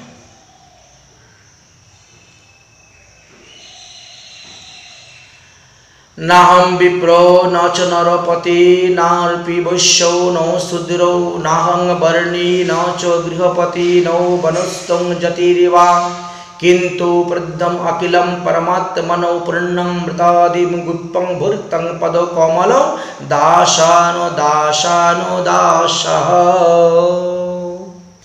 এইভাবে যে মহাপ্রভু কত শত শ্লোক পাঠ করলেন জগন্নাথকে, এত পরি পুনরূপী করিলা প্রণাম, জুরহস্তে ভক্তগণ বন্দে ভগবান। জগন্নাথকে মহাপ্রভু যখন প্রণাম করছেন, বন্ধন করছেন, তা দেখিয়া মহাপ্রভুর সমস্ত ভক্তগণও বন্ধন করে যাচ্ছেন। উদ্দণ্ড নিত্য প্রভু করিয়া হুঙ্কার, চক্র ভ্রমি ভ্রমি যেন আলালো আকার। এমনভাবে মহাপ্রভু নৃত্য করতেছেন, উদ্দণ্ড ভ্রমণ করতেছেন, হুঙ্কার গর্জন করতেছেন যে সাত সম্প্রদায় মনে করতেছে আমার দলেই মহাপ্রভু আছে। আচার খাইয়া পরে ভূমি গড়ি যায়, সুবর্ণ পর্বত যেন ধুলাতে লুটায়। মহাপ্রভুর শ্রী অঙ্গ দেখতে সুবর্ণনীয়, তাই তিনি হা জগন্নাথ বলে লাফ দিয়ে উঠেন, ভূমিতে পরেই গড়াগড়ি দিয়ে আচার খেয়ে যাচ্ছেন। বাহিরে প্রতাপরুদ্র লইয়া পাত্রগণ, মণ্ডল হইয়া করে লোক নিবারণ। আর মহারাজ প্রতাপরুদ্র কি করতেছেন? আরে সরে যাও সরে যাও সরে যাও সরে যাও, লোককে সরিয়ে মহাপ্রভু নৃত্য করার অনুকূল জায়গা তৈরি করে দিচ্ছেন। আর নৃত্য করতে গেলে অনেকটা জায়গার প্রয়োজন থাকে, লোকের ভিড়ে তো নৃত্য করা যায় না, সংকোচন জায়গায় নৃত্য করা যায় না। এই জন্য মহারাজ প্রতাপরুদ্র অনেকজন লোক নিয়ে নিয়ে রাস্তা সরিয়ে সরো সরো সরো, নৃত্য করে মহাপ্রভু নৃত্য করার জায়গা করে। আচ্ছা, প্রতাপরুদ্রের সঙ্গে প্রতাপরুদ্রের মন্ত্রীও ছিলেন, ওনার মন্ত্রী নাম ছিল হরিচন্দন, ইনিও ছিলেন। তো এক জায়গাতে ওই যে মহাপ্রভু নৃত্য করতেছেন, আর রাজা প্রতাপরুদ্র দাঁড়িয়ে সেই নৃত্য দর্শন করতেছেন। রাজা প্রতাপরুদ্রের পাশে হরিচন্দন দাঁড়িয়ে আছে। মহাপ্রভুর নৃত্য দেখতে দেখতে সবাই আবেশে আবিষ্ট হয়ে আছে। রাজার সম্মুখে হঠাৎ করে শ্রীবাস পণ্ডিত এসে উপস্থিত হয়ে গেছে। রাজার সম্মুখে দাঁড়িয়ে শ্রীবাস পণ্ডিত মহাপ্রভুর নৃত্য দেখতে দেখতে ভাবাবিষ্ট হয়ে গেছে। এখন রাজা প্রতাপরুদ্র আর ভালোভাবে মহাপ্রভুর নৃত্য দেখতে পারছেন না, কখনো এ পাশে দেখেন, কখনো ও পাশে দেখেন উকি মেরে মেরে, কখনো এদিকে উকি মেরে দেখেন মহাপ্রভুর নৃত্য, কখনো ওদিকে উকি মেরে দেখেন মহাপ্রভুর নৃত্য। তো শ্রীবাস পণ্ডিত কখনো কখনো এদিক ওদিক হয়ে যান, এতে রাজার বড়ই অসুবিধা হচ্ছে মহাপ্রভুর নৃত্য দর্শন করতে। কিন্তু শ্রীবাস পণ্ডিত একেবারে বিভুর নৃত্যতে আবিষ্ট হয়ে গেছে, তিনি আর বাহ্য জ্ঞান নাই। এদিকে মন্ত্রী হরিচন্দন দেখলো যে শ্রীবাস পণ্ডিতের কারণে রাজা ভালোভাবে মহাপ্রভুর নৃত্যটা দেখতে পাচ্ছেন না। তাই ওই মন্ত্রী হরিচন্দন কি করছে, আস্তে আস্তে শ্রীবাস পণ্ডিতের হাত ধরে টানতেছে, ইশারা দিচ্ছে, প্রশ্ন করতেছে যে তুমি এক পাশ হয়ে সরে যাও, এক পাশ হয়ে দাঁড়াও শ্রীবাস পণ্ডিতকে। কিন্তু শ্রীবাস পণ্ডিত তো সেই নৃত্য দর্শনে এমন আবিষ্ট হয়ে গিয়েছিলেন যে তখন তিনার কোনো বাহ্য দশা ছিলই না। কে ডাকতেছে আর কে হাত ধরে টানতেছে আর কে ধাক্কা দিচ্ছে ঠেলা দিচ্ছে তাও কিছু বুঝতে পারছে। বারবার যখন এইভাবে ঠেলাঠেলি করতেছেন শ্রীবাস পণ্ডিতের হুঁশ হচ্ছে না। হঠাৎ শ্রীবাস পণ্ডিতের হুঁশ হয়েছে, কে যেন ওনাকে ধাক্কা মেরে সরিয়ে দিচ্ছে। এমনি শ্রীবাস পণ্ডিতের ক্রোধ এসে গেল আর ঘুরে একবারে চপাটাঘাত মেরে দিয়েছে। মন্ত্রী হরিচন্দনের গালের মধ্যে সেই চপাটাঘাত পড়ে গেছে। আমাকে ধাক্কা মারছে কেন? মন্ত্রী যখন শ্রীবাস পণ্ডিতের হাতের চপাটাঘাত খেলো, খাওয়ার সঙ্গে সঙ্গে মন্ত্রীর রাগ উঠে গেল। হরিচন্দন তখন সেও ক্রোধ করিয়ে শ্রীবাস পণ্ডিতকে কিছু বলবে বা ধাক্কাধাক্কি করবে বা কিছু করবে এরকম প্রস্তুত হয়ে গেছে। তৎক্ষণাৎ রাজা প্রতাপরুদ্র হাত ধরলেন, মন্ত্রীমশাই ঠান্ডা হয়ে যাও, নিবারণ করে দিলেন। মন্ত্রী তো খুব রাগ হয়ে গেছে, আমাকে শ্রীবাস পণ্ডিত চর মেরেছে। রাজা বলছেন তাতে কি হয়েছে? আরে তুমি চর খেয়েছো এটা মনে করছো কেন? তুমি মনে করো একজন মহাভাগ্যবান পরম বৈষ্ণবের হস্তস্পর্শ পেয়েছ, তাহলেই তোমার আনন্দ, দুঃখের কোনো কারণই নেই। যদি খারাপটাকে ভালো মনে গ্রহণ করে নেওয়া যায় তাহলে তো ভালো হয়ে গেল। শ্রীবাস পণ্ডিত কোনো সাধারণ ব্যক্তি, যিনি স্বয়ং নারদমণি মহাপ্রভু এক অংশ অবতার, ভগবানের অংশ অবতার নারদমণি, আর তিনি হলেন শ্রীবাস। এমন পরম বৈষ্ণবের হাতের স্পর্শ পেয়েছ, তোমার তো ভাগ্য ভালো। এই চটটা যদি আমার গালে পড়তো তাহলে খুব ভালো হতো আমার। রাজা প্রতাপরুদ্র বুঝাচ্ছেন মন্ত্রীকে, ভাগ্য ভালো, তুমি ইহার হস্তস্পর্শ পাইলা, আমার ভাগ্য নাহি, তুমি কৃতার্থ হইলা। দেখো তো, আমি শ্রীবাস পণ্ডিতের পিছনে আছি, কিন্তু গাল, এই চটটা আমার গালের মধ্যে পড়ল না। যদি আমার গালের মধ্যে পড়তো তাহলে তো আমি কৃতার্থ হইতাম, ধন্য হইতাম, আমার এই জন্ম সার্থক হইত। রাজার কথায় মন্ত্রী তখন চুপ হয়ে গেলেন, কারণ মন্ত্রী তো রাজনীতি ছাড়া আর কিছু জানে না। আর রাজা রাজনীতিও জানেন, ধর্মনীতিও জানেন। তিনি তো এই জন্য রাজা তাকে বুঝাইলেন। এই মতো তাণ্ডব নৃত্য কইল কত গণ ভাব বিশেষ প্রভু প্রবেশিল মন। যত মহাপ্রভু নৃত্য করতেছেন তত তিনি ভাবাবিষ্ট হচ্ছেন। আর মহাপ্রভুর মনের ভাব কে বুঝতে পারেন? স্বরূপ দামোদর। মহাপ্রভু তখন নৃত্য বন্ধ করে দিলে স্বরূপ দামোদর তুললেন গান গাইলেন। মহাপ্রভুর মনের ভাব বুঝিয়া স্বরূপ দামোদর গান গাইতে শুরু করলেন। কোন গান? সেই গান কুরুক্ষেত্রে রাধা কৃষ্ণের যে মিলন প্রসঙ্গ হয়েছিল 100 বৎসর পরে, সেই কুরুক্ষেত্রে রাধা কৃষ্ণের মিলন হয়েছিল, সেই গান শুরু করলেন। আরম্ভ হলো সেই গান। সেই গানের মধ্যে একটা প্রয়ার মহাপ্রভুর এত ভালো লেগেছিল, একটা দোহা। সেই দোহাটা বারবার বলতেন আর নৃত্য করতেন মহাপ্রভু। সেই তো পরানো নাথ পাইনু, সেই তো পরানো নাথ পাইনু, এটা বলে বলে মহাপ্রভু নৃত্য। সেই তো পরানো নাথ পাইনু, যাহা লাগি মদন দুহি ঝুরি গেনু, সেই তো পরানো নাথ পাইনু। এই বলিয়া উচ্চস্বরে গায়ে দামোদর, আনন্দে মধুর নৃত্য করেন ঈশ্বর, অর্থাৎ গৌরাঙ্গ মহাপ্রভু নৃত্য করতেছেন। অতঃপর মহাপ্রভুর গোপীভাবে জগন্নাথকে অনুরোধ করিতেছেন, তুমি আমাকে বৃন্দাবন ধাম দর্শন করাও। তুমি তো কর্তব্য অকর্তব্য সব করতে পারো, অতএব তুমি আমাকে বৃন্দাবন ধাম দর্শন করাও। মহাপ্রভু নিজকে রাধা ভাবিয়া জগন্নাথকে বলিতেছেন, তুমি তো বহিরঙ্গী হয়ে গেছো, এখন তুমি এখন কেন রাজবেশ ধারণ করেছ? এইসব রাজবেশ ত্যাগ করিয়া বৃন্দাবনের দ্বিভুজ মুরলীধারী গুপ বেশে তুমি আমার সামনে প্রকট হও। ব্রজে তোমার সঙ্গে যেই সুখ আস্বাদন, সেই সুখ সমুদ্রে ইহা নাহি এক কণ। বৃন্দাবনে তোমার সঙ্গে যে সুখ আস্বাদন করেছিলাম, এখানে সেই সুখ নাই। আমার ইয়া পুনর্লীলা করহ বৃন্দাবন, তবে তো আমার মনোবাঞ্ছা হইবে পূরণ। অতএব দ্বারকা লীলা নয়, নীলাচল লীলা নয়, শ্রীক্ষেত্র লীলা নয়, বৃন্দাবন লীলা আমাকে নিয়ে করো। প্রাণনাথ শুনো মোর নিবেদন, ব্রজ আমারও সদন, তাহা তোমারও সঙ্গম, না পাইলে না রহে জীবন। এইভাবে বারবার বলতে শুরু করলেন আর নৃত্য শুরু করলেন। এই মতন মহাপ্রভু ভ্রমিয়া ভ্রমিয়া নৃত্য করিতে শুরু করলেন। এই মতন নৃত্য প্রভু করিতে ভ্রমিতে প্রতাপরুদ্রের আগে লাগিয়া পড়িতে। মহাপ্রভু প্রতাপরুদ্র দেখতেছেন মহাপ্রভু নৃত্য করতে করতে বারবার পড়ে যাচ্ছেন, আবার উঠতেছেন, নৃত্য করছেন। তখন প্রতাপরুদ্র চিন্তা করলো যে যাই, আমি গিয়ে মহাপ্রভুকে ধরি। তাই দৌড়ে গিয়ে মহাপ্রভুকে তিনি ধরলেন। কিন্তু হয়ে গেল বিপরীত।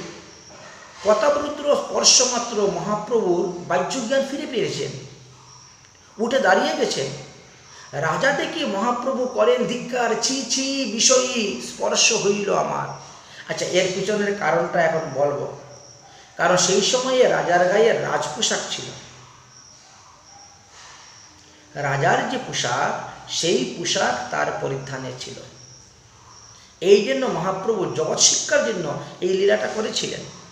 রাজা দেখে মহাপ্রভু করেন ধিক্কার, চি ছি বিষয়ী স্পর্শিয়া হইল আমার।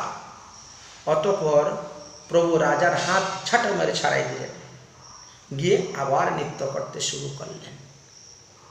প্রভুর বচনে রাজার মনে হইল ভয় সর্বনাশ, ভয় পেয়ে গেলেন। তিনি সার্বভৌম ভট্টাচার্যের কাছে দৌড়ে গেলেন। আরে, আমি তো মহাপ্রভুকে ধরেছিলাম পরে যেতে, তিনি চিচি বলে আমাকে ছাড়িয়ে দিয়েছেন, বিষয়ী বলে আমাকে গালি দিয়েছেন। আমার তো বড় ভয় হচ্ছে, কি অপরাধ হয়ে গেল নাকি। সার্বভৌম ভট্টাচার্য বলে, তুমি না করিও সংশয়, মহাপ্রভু তোমার উপরে প্রসন্ন আছেন, সন্তুষ্ট আছেন। বলে, তাহলে আমাকে এর বলছেন কেন? বলে, তোমাকে লক্ষ্য করিয়া মহাপ্রভু জগৎকে শিক্ষা দিচ্ছেন। মহাপ্রভুর কাছে যেতে গেলে তোমাকে মালা ধারণ করতে হবে, তুলসীর মালা, কণ্ঠে ঊর্ধ্বপুণ্ড তিলক, দ্বাদশ সঙ্গে তিলক রচনা করো, তুলসীর মালা ধারণ করো, ধুতি পরো, পাঞ্জাবি গায়ে দাও, উত্তরী গলায় নিয়ে গললগ্ন কৃতবাস হয়ে যাও, অবশ্যই মহাপ্রভু তোমাকে কৃপা করবেন। এটা জগৎবাসীকে শিক্ষা দিচ্ছেন যে শার্ট প্যান্ট পরে গিয়ে ভগবানের সেবা পূজা হয় না। ভগবানের কে যেতে গেলে আমাদেরকে সনাতন ধর্ম অবলম্বনে যে পোশাক পরিচ্ছেদ আছে সেটা পরেই তোমাকে যেতে হবে, সেই রকমই গিয়ে প্রভুর সেবা করতে হবে। এই শিক্ষাটা জগৎবাসীকে দিচ্ছেন তোমাকে দিয়ে। অবসর জানি আমি করিব নিবেদন, সেই কালে যাইয়া তুমি করিবে প্রভুর মিলন। এবার যাও, তাড়াতাড়ি গিয়ে তোমার রাজ পোশাক ত্যাগ করো, দাদুর সঙ্গে তিলক করো, ধুতি পরো, উত্তরী গলায় দাও, তুলসীর মালা বেশ করে গলায় দাও, দিয়ে এবার তুমি সুযোগ থাকো, আমি ইঙ্গিত দিলেই মহাপ্রভুকে তুমি জড়িয়ে ধরবে। তারপরে দেখো তো কি হয়। এই মালা তিলক ধুতি পরার মাহাত্ম্যটা কি সেটা তোমাকে দেখাবো। এই জন্যই তো বলতেছি, তোমাকে লক্ষ্য করে জগৎকে শিক্ষা দিচ্ছে। তবে মহাপ্রভু রথ প্রদক্ষিণ করিয়া রথের পাছে যান, ঠেলেন রথ মাথা দিয়া। রথ যখন চলতেছে না, মহাপ্রভু রথের পিছনে গিয়ে মাথা দিয়ে রথকে ঠেলতে শুরু করেছেন। ঠেলিতে ঠেলিতে রথ হুর হুর করি চলে, চৌদিকের লোক সব হরি হরি বলে। একদম রথ চলতে শুরু হলো হুর হুর করে। অতঃপর মহাপ্রভু বলরাম এবং সুভদ্রা রথের সম্মুখে গিয়ে নৃত্য করলেন, সেখানেও নাচতে শুরু করলেন এবং সেখানেও রথ টানলেন। এইভাবে ক্রমে ক্রমে ক্রমে ক্রমে অগ্রসর হচ্ছে। বামে বিপ্র শাসন, নারিকেল বন। রথ যখন টেনে নিয়ে যাচ্ছেন, রথ বাম দিকে একটা নারিকেল বন পড়েছিল, ডাইনে তো পুষ্পবন যেন বৃন্দাবন, আর ডাইন দিকে দেখলে একদম পুষ্পবন বৃন্দাবন মনে হচ্ছে। আগে নৃত্য করেন গৌ লইয়া ভক্তগণ, রথ রাখি জগন্নাথ করেন দর্শন। জগন্নাথের রথ আর সেখানে যাওয়ার পরে চলছে না। মহাপ্রভু নিত্য জগন্নাথ দেব দর্শন করতেছেন। তখন সকলেই জগন্নাথ বলরাম এবং সুভদ্রার আবার একটু ভোগ লাগাইলেন। এবার একটু ভোগ লাগাও তো, অনেকটা বেলা হয়ে গেছে। শুরু হলো ভোগ লাগানো। জগন্নাথের ছোট বড় যত ভক্তগণ ছিল সকলেই জগন্নাথের জন্য উত্তম উত্তম দ্রব্য নিয়ে এসেছেন। সমস্ত দ্রব্য রথের উপরে দিয়ে জগন্নাথের ভোগ লাগানো হল। ভোগের সময় লোকের মহাবীর হইল, নিত্য ছাড়ি মহাপ্রভু উপবনে গেলেন। যখন দেখলেন যে ভোগের সময় এত ভিড় আর নাচা যাচ্ছে না, তখন মহাপ্রভু বললেন যে পাশের উপবনে গিয়ে একটু বিশ্রাম করা হোক, যতক্ষণ ভোগ চলবে ততক্ষণ বিশ্রাম করি, তারপরে আবারও টানব। প্রেমাবেশে মহাপ্রভু উপবনে পাইয়া পুষ্প উদ্যান গৃহ পিণ্ডিয়া রহিলা পড়িয়া। সেই পুষ্প উদ্যানের মধ্যে একটি উচ্চ স্থানের মধ্যে, পীড়ার মধ্যে মহাপ্রভু শয়ন করেন, বিশ্রাম করছেন। আঁকি মদি প্রেমাবেশে করিলা শয়ন। অনেক নৃত্য করেছেন তো, ক্লান্ত পরিশ্রান্ত হয়েছেন, তাই শয়ন করছেন। ভক্তগণ করে সবে চামর বেজন। কেউ মহাপ্রভুর চরণ টিপে দিচ্ছেন, কেউ বা পদসম্ভাষণ করে দিচ্ছেন, কেউ বা হস্ত টিপে দিচ্ছেন, কেউ বা বাতাস করে দিচ্ছেন চামর বেজন। সার্বভৌম ভট্টাচার্য তখন রাজা প্রতাপরুদ্রকে বলিলেন, এই সুযোগে তুমিও যাও, এবার তুমি পরম বৈষ্ণবেশ ধরেছ, এখন আর তোমার রাজবেশ নাই।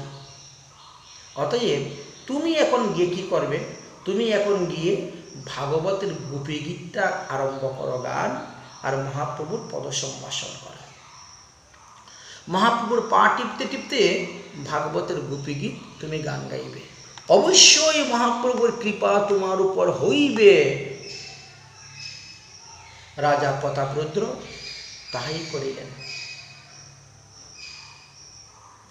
তিনি সকল বৈষ্ণবদের নিকটে হাত জোড় করে মিনতি করে চাইলেন, সেবা আমাকে দেও একটু সেবা করার সুযোগ, আমি একটু মহাপ্রভুর পদসম্ভাষণ করি, আমাকে সেবার সুযোগ দাও। বৈষ্ণবরা সবাই সরে দাঁড়ালেন। রাজা প্রতাপরুদ্র মহাপ্রভুর চরণ সম্ভাষণ করতেছেন আর রাসলীলার শ্লোক পড়তেছেন। জয়তি তে দিকং জনে মনা ব্রজ শ্রয়ত ইন্দিরা শৈশয়তে রহি দায়তি দৃশ্যতাম দৃক্ষুতাবকা তৈতি তাবচ স্তাং বিচিম্বতে। এই গান করতে করতে সামনে অগ্রসর হচ্ছেন। হতে হতে কোথায় গিয়ে পৌঁছেছেন? তব কথামৃতম তপিত জীবনম কবিভিরিতম কলমশাপহম শ্রবণ মঙ্গলম শ্রীমদাততং ভূরি গিনন্তি তে ভূরিদা জনা। ওই সময় মহাপ্রভু নিদ্রাটা একটু ভাঙল। বাহ্যদশায় তিনি ফিরে আসছেন, বাহ্যদশা ফিরে এসেছেন। শুনিতে শুনিতে প্রভুর সন্তুষ্ট অপার। বলো বলো বলো, প্রভু বলেন বারবার, আরো বলো আরো বলো আরো বলো। গোপীগীত শুনতে মহাপ্রভু এত ভালোবাসে। তব কথামৃত শ্লোক রাজা যে পড়িল, উঠি প্রভু প্রেমাবেশে রাজাকে আলিঙ্গন করিল। কোথায় গেল? সেই তো রাজা, কিন্তু আজ বৈষ্ণব বেশ। আজ তার রাজ পোশাক নেই, রাজদণ্ড নেই, রাজবেশ নেই। আজ সে একজন ভক্ত রূপে এসেছে। উঠিয়া প্রভু প্রেমাবেশে তাকে আলিঙ্গন করিল। আহা, তুমি মরে দিলে বহু অমূল্য রতন। কৃষ্ণ কথার থেকে শ্রেষ্ঠ বস্তু আর পৃথিবীতে কিছু নাই। তুমি সেই কৃষ্ণ কথার রূপে অমূল্য রতন আমাকে দিলে, আমাকে শোনাইলে। মোর কিছু দিতে নাহি দিলাম আলিঙ্গন। কিন্তু আমি তো সন্ন্যাসী, ভিখারি, আমার কাছে কোনো ধন নাই, তাই আমি তোমাকে শুধু আলিঙ্গনটাই দান করলাম। যার কাছে নাই কোনো ধন, সে দিবে আলিঙ্গন, তাই আমি তোমাকে আলিঙ্গনই দান করলাম। বলো বলো আরো বলো আরো বলো। এত বলি সেই শ্লোক পরে বারবার দুইজনের অঙ্গ কম্প, নেত্র জলাধার। মহাপ্রভু এমনভাবে রাজা প্রতাপরুদ্রকে জড়িয়ে ধরেছেন আর ছাড়তেছেন না। রাজা প্রতাপরুদ্র বারবার বলে যাচ্ছেন, তব কথামৃতম তপ্ত জীবনম কবিভিরিতম কলমশাপ। দুজনের নয়ন জলে দুজন ভেসে যাচ্ছেন, অশ্রু, কম্প, পুলার, শ্বেদ, হুঙ্কার বিবর্ণ। যেমন মহাপ্রভুর শরীরে উদয় হয়েছে মহাপ্রভুর পর্ষতে, তখন রাজা প্রতাপরুদ্রের শরীরে উপস্থিত হয়ে গেছে। তব কথামৃতম তপ্ত জীবনম কবিভিরিতম কলমশাপহম শ্রবণ মঙ্গলম শ্রীমদাদতং ভুরি গিন্নন্তি এই ভুরিদা জনা। ভুরিদা ভুরিদা ভুরিদা ভুরিদা বলি করেন আলিঙ্গন মহাপ্রভু। ইহু নাহি জানে তিহু হয় কুঞ্জন। তখন মহাপ্রভু জানেন না আমি যাকে আলিঙ্গন করতেছি সেই ব্যক্তি কে। সেই বাহ্য দশাটাও তিনার নেই। তিহু নাহি জানে ইহু হয় কোনজন। পূর্ব সেবা দেখি তারে কৃপা উপজিল, অনুসন্ধান বিনাই কৃপা প্রসাদ করিল। আগে রাজা প্রতাপরুদ্রের সেবা দেখে তার উপরে প্রসন্ন, তাকে কৃপা করার জন্য। এবার আর অনুসন্ধান করেন নাই, বিনা অনুসন্ধানেই তাকে কৃপা করছেন। কিছুক্ষণ পরে আস্তে আস্তে আস্তে আস্তে যখন মহাপ্রভুর বাহ্যদশা সম্পূর্ণ ফিরে আসলো, মহাপ্রভু তাকে জড়িয়ে জড়িয়ে আলিঙ্গন করে প্রেমাবেশে জিজ্ঞাসা করতেছেন, হে ভক্ত, তুমি কে? তোমার কি পরিচয়? তুমি আমাকে বলো। কিন্তু মহাপ্রভু জানেন না এমন কি আছে। ইনি তো সব কিছু জানেন, সব জেনে শুনেও তিনি বাইরে প্রকাশ করেন না, জগৎবাসীকে শিক্ষা দেওয়ার জন্য। তাই জিজ্ঞাসা করছেন, হে ভক্ত, তুমি কে? তুমি আমার প্রাণ রক্ষা করলে, গোপী গীত কীর্তন করে আমাকে শ্রবণ করাই। প্রভু বলে, কে তুমি? করিলা মূর্হিত, আচম্বিতে আসিয়া পিয়াইলে কৃষ্ণ লীলামৃত। তুমি কোথায় ছিলে বাবা? তোমার বাড়ি কোথায়?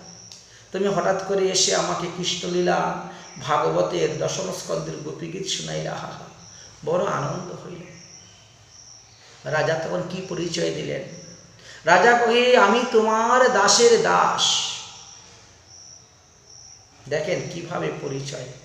আমরা তো জীব, আমাদের পরিচয় হলো জীবের স্বরূপ নিত্য কৃষ্ণ দাস। জীব কোনো অবস্থায় প্রভু দিতে পারে না। তাই বলছেন, রাজা কহিন, আমি তোমার দাসের দাস, ভৃত্যের ভৃত্য করো এই মোর আস। তোমার চাকরের চাকর, তোমার দাসের দাস করে তোমার চরণে আমাকে স্থান দেও, এটাই আমার আশা, আমার আর কোনো আশা নেই। তবে মহাপ্রভু তার ঐশ্বর্য দেখাইলা। তখন মহাপ্রভু সরবজ রূপ ধারণ করলেন, রাম কৃষ্ণ গৌরাঙ্গ এই রূপ ধারণ করলেন। সরবজ ঐশ্বর্য দেখাইলা। কহেনে না কহিবে এই নিষেধ করল। কিন্তু এত রথযাত্রায় এতগুলা লোক থাকা সত্ত্বেও আর কেউ দেখতে গেল না। মহাপ্রভু বললেন যে, খবরদার, আমার এই রূপ তুমি অন্য কাউকে বলবে না, তুমি যে দেখেছ। দণ্ডবত করি রাজা বাহিরে চলি আইলা, জুরহস্ত করি সর্বভক্ত গণের চরণ বন্দিলা। এই তো মহাপ্রভুর কৃপা পেয়ে রাজা প্রতাপরুদ্র চলে আসলেন। এসে সমস্ত বৈষ্ণবদেরকে প্রণাম করছেন, আপনাদের কৃপায় আজ আমি মহাপ্রভুর কৃপা লাভ পেলাম। প্রতাপরুদ্রের ভাগ্য দেখিয়ে ভক্তগণ রাজার প্রশংসা করে, সবাই আনন্দিত মন। ধন্য হোক রাজা, ধন্য হোক, তুমি আজ মহাপ্রভুর কৃপা পেলে। মহাপ্রভু তোমাকে আলিঙ্গন করলেন, স্পর্শ করলেন, কৃপা করলেন, আশীর্বাদ করলেন। হ্যাঁ, আবার সর্বজ রূপ দর্শন দিয়ে কৃতার্থ করলেন। অতঃপর জগন্নাথের প্রসাদ দেওয়া হয়ে গেছে, ভোগ হয়ে গেছে, প্রসাদের সমস্ত ভক্তদেরকে বিতরণ করা হলো। সমস্ত ভক্তগণ সেই প্রসাদ গ্রহণ করলেন। তারপরে আবার কীর্তন শুরু হলো, আবার রথযাত্রা শুরু হলো। গুন্ডিচার দিকে রথ নিয়ে যাওয়ার জন্য শুরু হয়ে গেল। কীর্তনী আর পরিশ্রম জানি গৌর রায়, তাসবারে খাওয়াইলেন প্রভু মনধায়। দেখো, কীর্তনীরা পরিশ্রম করতে করতে ঘেমে লুটপুট হয়ে গেছে, এদেরকে ভালো ভালো দ্রব্য এনে সেবা করাও। পাতি পাতি করি ভক্তগণে বসাইলা, পরিবেশন করিলা, করিতে আপনি লাগিলা। কীর্তনীদেরকে মহাপ্রভু নিজে স্বয়ং পরিবেশন করে তাদেরকে ভোজন করাচ্ছেন। সবাই মিলে প্রসাদ পাচ্ছেন আনন্দিত মনে। কিন্তু প্রভু না খাইলে কেউ না করেন ভোজন, স্বরূপ গোসাই তবে করিলেন নিবেদন। দেখো, সবাই বসে আছে প্রসাদ নিয়ে, তুমি গ্রহণ না করলে কেউ করবে না, অতএব তুমি আগে প্রসাদ গ্রহণ করো। অতঃপর মহাপ্রভু ভোজনে বসিলেন। প্রভু সর্বভক্তগণ প্রসাদ গ্রহণ করিলেন। প্রসাদ অন্তে সবাই আচমন করিলেন। এদিকে আবার রথযাত্রা চলা শুরু সময় হয়ে গেল। সব ভক্তগণ অতি সাবধানের সহিত আবার রথ টানতে লাগিলেন।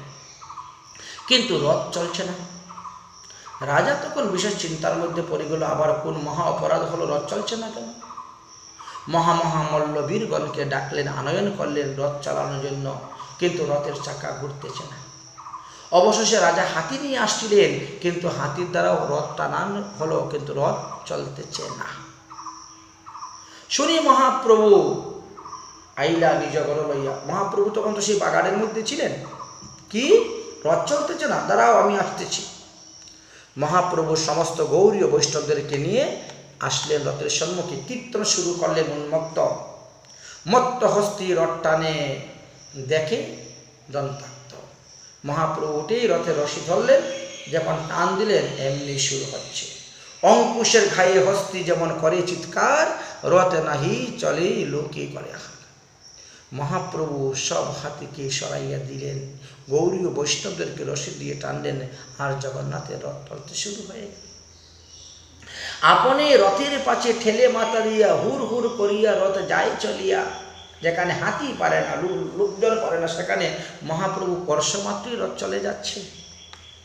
দেখিয়া প্রতাপ রুদ্র পাত্র মিত্রগণ সঙ্গে প্রভুর মহিমা দেখে প্রেমে ফুলে ওঠে। বাবা, মহাপ্রভুর এত মহিমা, আর আমরা তাকে জানতাম না, তাকে চিনতাম না, আমরা তাকে সাধারণ মানুষ মনে করতাম। এইভাবে দেখতে দেখতে দেখতে দেখতে রথ ধীরে ধীরে ধীরে ধীরে গুন্ডিচা মন্দিরের সামনে গিয়ে দাঁড়াইল। জগন্নাথের সেবকগণ তখন আসলেন, এসে জগন্নাথের ভোগ লাগাইলেন, আরতি করলেন, নৃত্য গীত করলেন। শুরু হল। নৃত্য করি সন্ধ্যাকালে আরতি দেখিয়া আইটুটাতে আসি প্রভু বিশ্রাম করিলা। বৃন্দাবনে আইলা কৃষ্ণ, এই প্রভুর জ্ঞান কৃষ্ণ বিরহ স্ফূর্তি হইল অবসান। যাই বাবা, আমরা কৃষ্ণকে বৃন্দাবনে নিয়ে চলে এসেছি। বৃন্দাবনের কৃষ্ণ কোথা থেকে? ওই যে কুরুক্ষেত্র থেকে। এটি মহাপ্রভুর ভাব ছিল। রাধার সঙ্গে কৃষ্ণলীলা এই হইল জ্ঞান, সেই রসে মগ্ন প্রভু হইলা আপন। আমার কৃষ্ণের সঙ্গে মিলন হয়ে গেল, কৃষ্ণকে বৃন্দাবনে নিয়ে চলে আসলাম। এদিকে জগন্নাথের পাণ্ডাগণ জগন্নাথ বলরাম সুভদ্রাকে রথ থেকে নামিয়ে তারা নিয়ে গেলেন গুন্ডিচা মন্দিরে, নিয়ে রাখলেন। এইটি হলো মহাপ্রভুর প্রথম বৎসরের রথযাত্রা। সেই যে আনন্দের কথা আমরা বর্ণন করলাম। অতঃপর মহাপ্রভু সর্বভক্তগণ নিয়ে প্রতিদিনই গুন্ডিচা মন্দিরে আসতেন, জগন্নাথ দর্শন করতেন, ইন্দ্রদ্রম্য সরোবরে স্নান করতেন, কোনো দিন বা তিনি নরেন্দ্র সরোবরে স্নান করতেন, কোনো দিন বা মার্কেন্ডীয় সরোবরে স্নান করতেন, পঞ্চকোশী শ্রীক্ষেত্র পরিক্রমা করতেন। এইভাবে এক এক দিন এক এক ভক্তের বাড়িতেও প্রসাদের ব্যবস্থা ছিল, প্রসাদ গ্রহণ করতেন। এইভাবে দেখতে দেখতে পুরা পঞ্চমী এসে উপস্থিত হয়েছিল। অর্থাৎ রথযাত্রার পরের 5 দিন পরে একে হুরা পঞ্চমী বলা হয়। কেন? লক্ষ্মী দেবীর অনুমতি নিয়ে জগন্নাথ এসেছিলেন। তিনি বলছিলেন, আমি একটু বন ভ্রমণ করে আসি, আমি সুন্দরাচল যাব বন ভ্রমণ করতে। তো লক্ষ্মী দেবীর অনুমতি নিয়ে জগন্নাথ বন ভ্রমণের মধ্যে বেরিয়েছেন। কিন্তু 1 দিন 2 দিন 3 দিন 4 দিন 5 দিন গত হয়ে যাচ্ছে, এখনও তিনি ফিরে আসছেন না কেন? এই জন্য লক্ষ্মী দেবী জগন্নাথের খোঁজার জন্য বেরিয়ে যান, অন্বেষণ করতে বেরিয়ে যান। এবং গুন্ডিচা মন্দির অর্থাৎ সুন্দরাচল বন আসে, দেখেন এখানে জগন্নাথ অবস্থান করতেছে। তখনই জগন্নাথকে নিয়ে যাওয়ার জন্য লক্ষ্মী দেবী প্রস্তাব জানান। এখানে জগন্নাথের পাণ্ডা এবং লক্ষ্মী দেবীর পাণ্ডা উভয়ের মধ্যে খুব সুন্দর পদ কীর্তন হয় এবং বহু প্রকার রসেরও উদ্গম হয়ে থাকে এখানে। যাই হোক, তারপরে উল্টা রথ হয়, কিন্তু মহাপ্রভু উল্টা রথ টানেন নাই। মহাপ্রভু উল্টা রথ টান, কারণ আমি আমার কৃষ্ণকে এত কষ্ট করে আমি বৃন্দাবনে নিয়ে চলে এসেছি, আর বৃন্দাবন থেকে টেনে অন্য কোথায় নিয়ে যাব, আর তাকে বৃন্দাবন থেকে বাহির করিব না। এটা ছিল মহাপ্রভুর ভাব। প্রাতকালে মহাপ্রভু নিজগণ লইয়া জগন্নাথ দর্শন করিলেন সুন্দরাচলে গিয়া। যেটা গুন্ডিচা মন্দির, এটা সুন্দরাচল। নীলাচলে আইলা পুনর ভক্তগণ লইয়া দেখি উৎকণ্ঠতা হইলেন হুরা পঞ্চমী রঙ্গে। অতএব মহাপ্রভু স্বরূপ দামোদরকে জিজ্ঞাসা করিলেন, যদ্যপি জগন্নাথ করেন দ্বারকা বিহার, তবুও তিনি প্রীতিরসে একবার বৃন্দাবনে আসেন। জগন্নাথ তো দ্বারকার কৃষ্ণ, দ্বারকায় থাকলে কি হলো, দ্বারকার কৃষ্ণ যশোদানন্দন কৃষ্ণের লীলাভূমি বৃন্দাবন দর্শন করার জন্য এসেছিলেন, এই কথা শাস্ত্রে লেখা আছে। কিন্তু লক্ষ্মীকে সঙ্গে করে নিয়ে আসেন নাই। কৃষ্ণের এই রথযাত্রা পিছনে অনেক কারণ ছিল। জগন্নাথ তো লক্ষ্মীকে রথে বসে নিয়ে আসতে পারেন, কিন্তু না, আসলেন না। তাই শ্রীকৃষ্ণের এই যাত্রাকে এই রথযাত্রা বলা হয়ে থাকে। এটি হলো ভগবান শ্রীকৃষ্ণের এই মহাপ্রভুর প্রথম রথযাত্রার কথা আমরা বর্ণনা করলাম। এই হুরা পঞ্চমী বিষয়ে স্বরূপ দামোদর খুব সুন্দর কিছু তত্ত্ব কথা বলেছেন।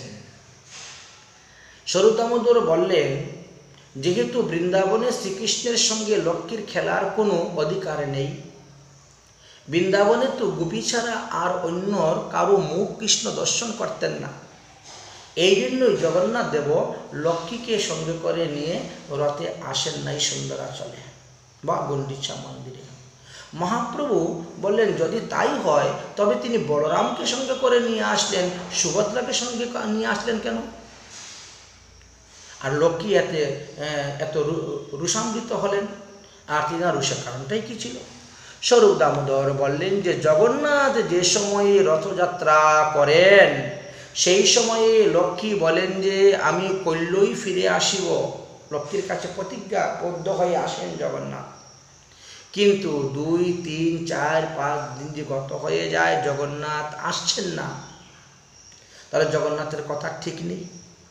সেইটা দেখে প্রেমবতী লক্ষ্মীদেবী স্বভাবত একটু ক্রোধের উদয় হয়, আর তখন তিনি নিজ দাসীগণকে সঙ্গে করে বিমান চড়ে তিনি মন্দির হইতে বেরিয়ে যান। জগন্নাথের সেবকদেরকে পাইলেই লক্ষ্মী দাসীগণ জিজ্ঞাসা করেন, বল আমার জগন্নাথ কোথায়? যদি বলবি না তাহলে তোদের বেঁধে নিয়ে মন্দিরে রাখব। এই জন্য দাসীগণ জগন্নাথের সেবকদেরকে বেঁধে মন্দিরে এনে জিজ্ঞাসা করতেন, বলে তোমার প্রভুকে, বলো তোমাদের প্রভুকে তোমরা কোথায় লুকিয়ে রেখেছ? এটা হলো লক্ষ্মীর মান। তবে ব্রজে গোপীর মানটা ছিল অন্য প্রকারের। এই জন্য গোপীবৃত্তি মান অনুযায়ী 3 প্রকার ভাব আছে। একটা হলো ধীরা, একটা হলো অধীরা, একটা হলো ধীরা অধীরা মানিনী। নায়িকা যেমন 3 প্রকারে আছেন, মুগ্ধা, মধ্যমা, প্রগল্ভা, ব্রজলীলাতে আমরা দেখতে পাই, ঠিক তেমনি ভাবে শুদ্ধ প্রেমের রসগুণে গোপিকা প্রবীণ, প্রেমময় বপু কৃষ্ণ ভক্ত প্রেমাধীন। গোপিকার প্রেমে নাহিক রসাবাস দোষ, অতএব কৃষ্ণ করেন পরম সন্তোষ। গোপীগণের মধ্যে শ্রেষ্ঠ শ্রী রাধা ঠাকুরানী, নির্মল উজ্জ্বল রস প্রেম রত্ন খানি। তাই গোপী প্রেমের সঙ্গে লক্ষ্মীর প্রেমের কোনো তুলনা করা যায় না, পার্থক্য হয় না।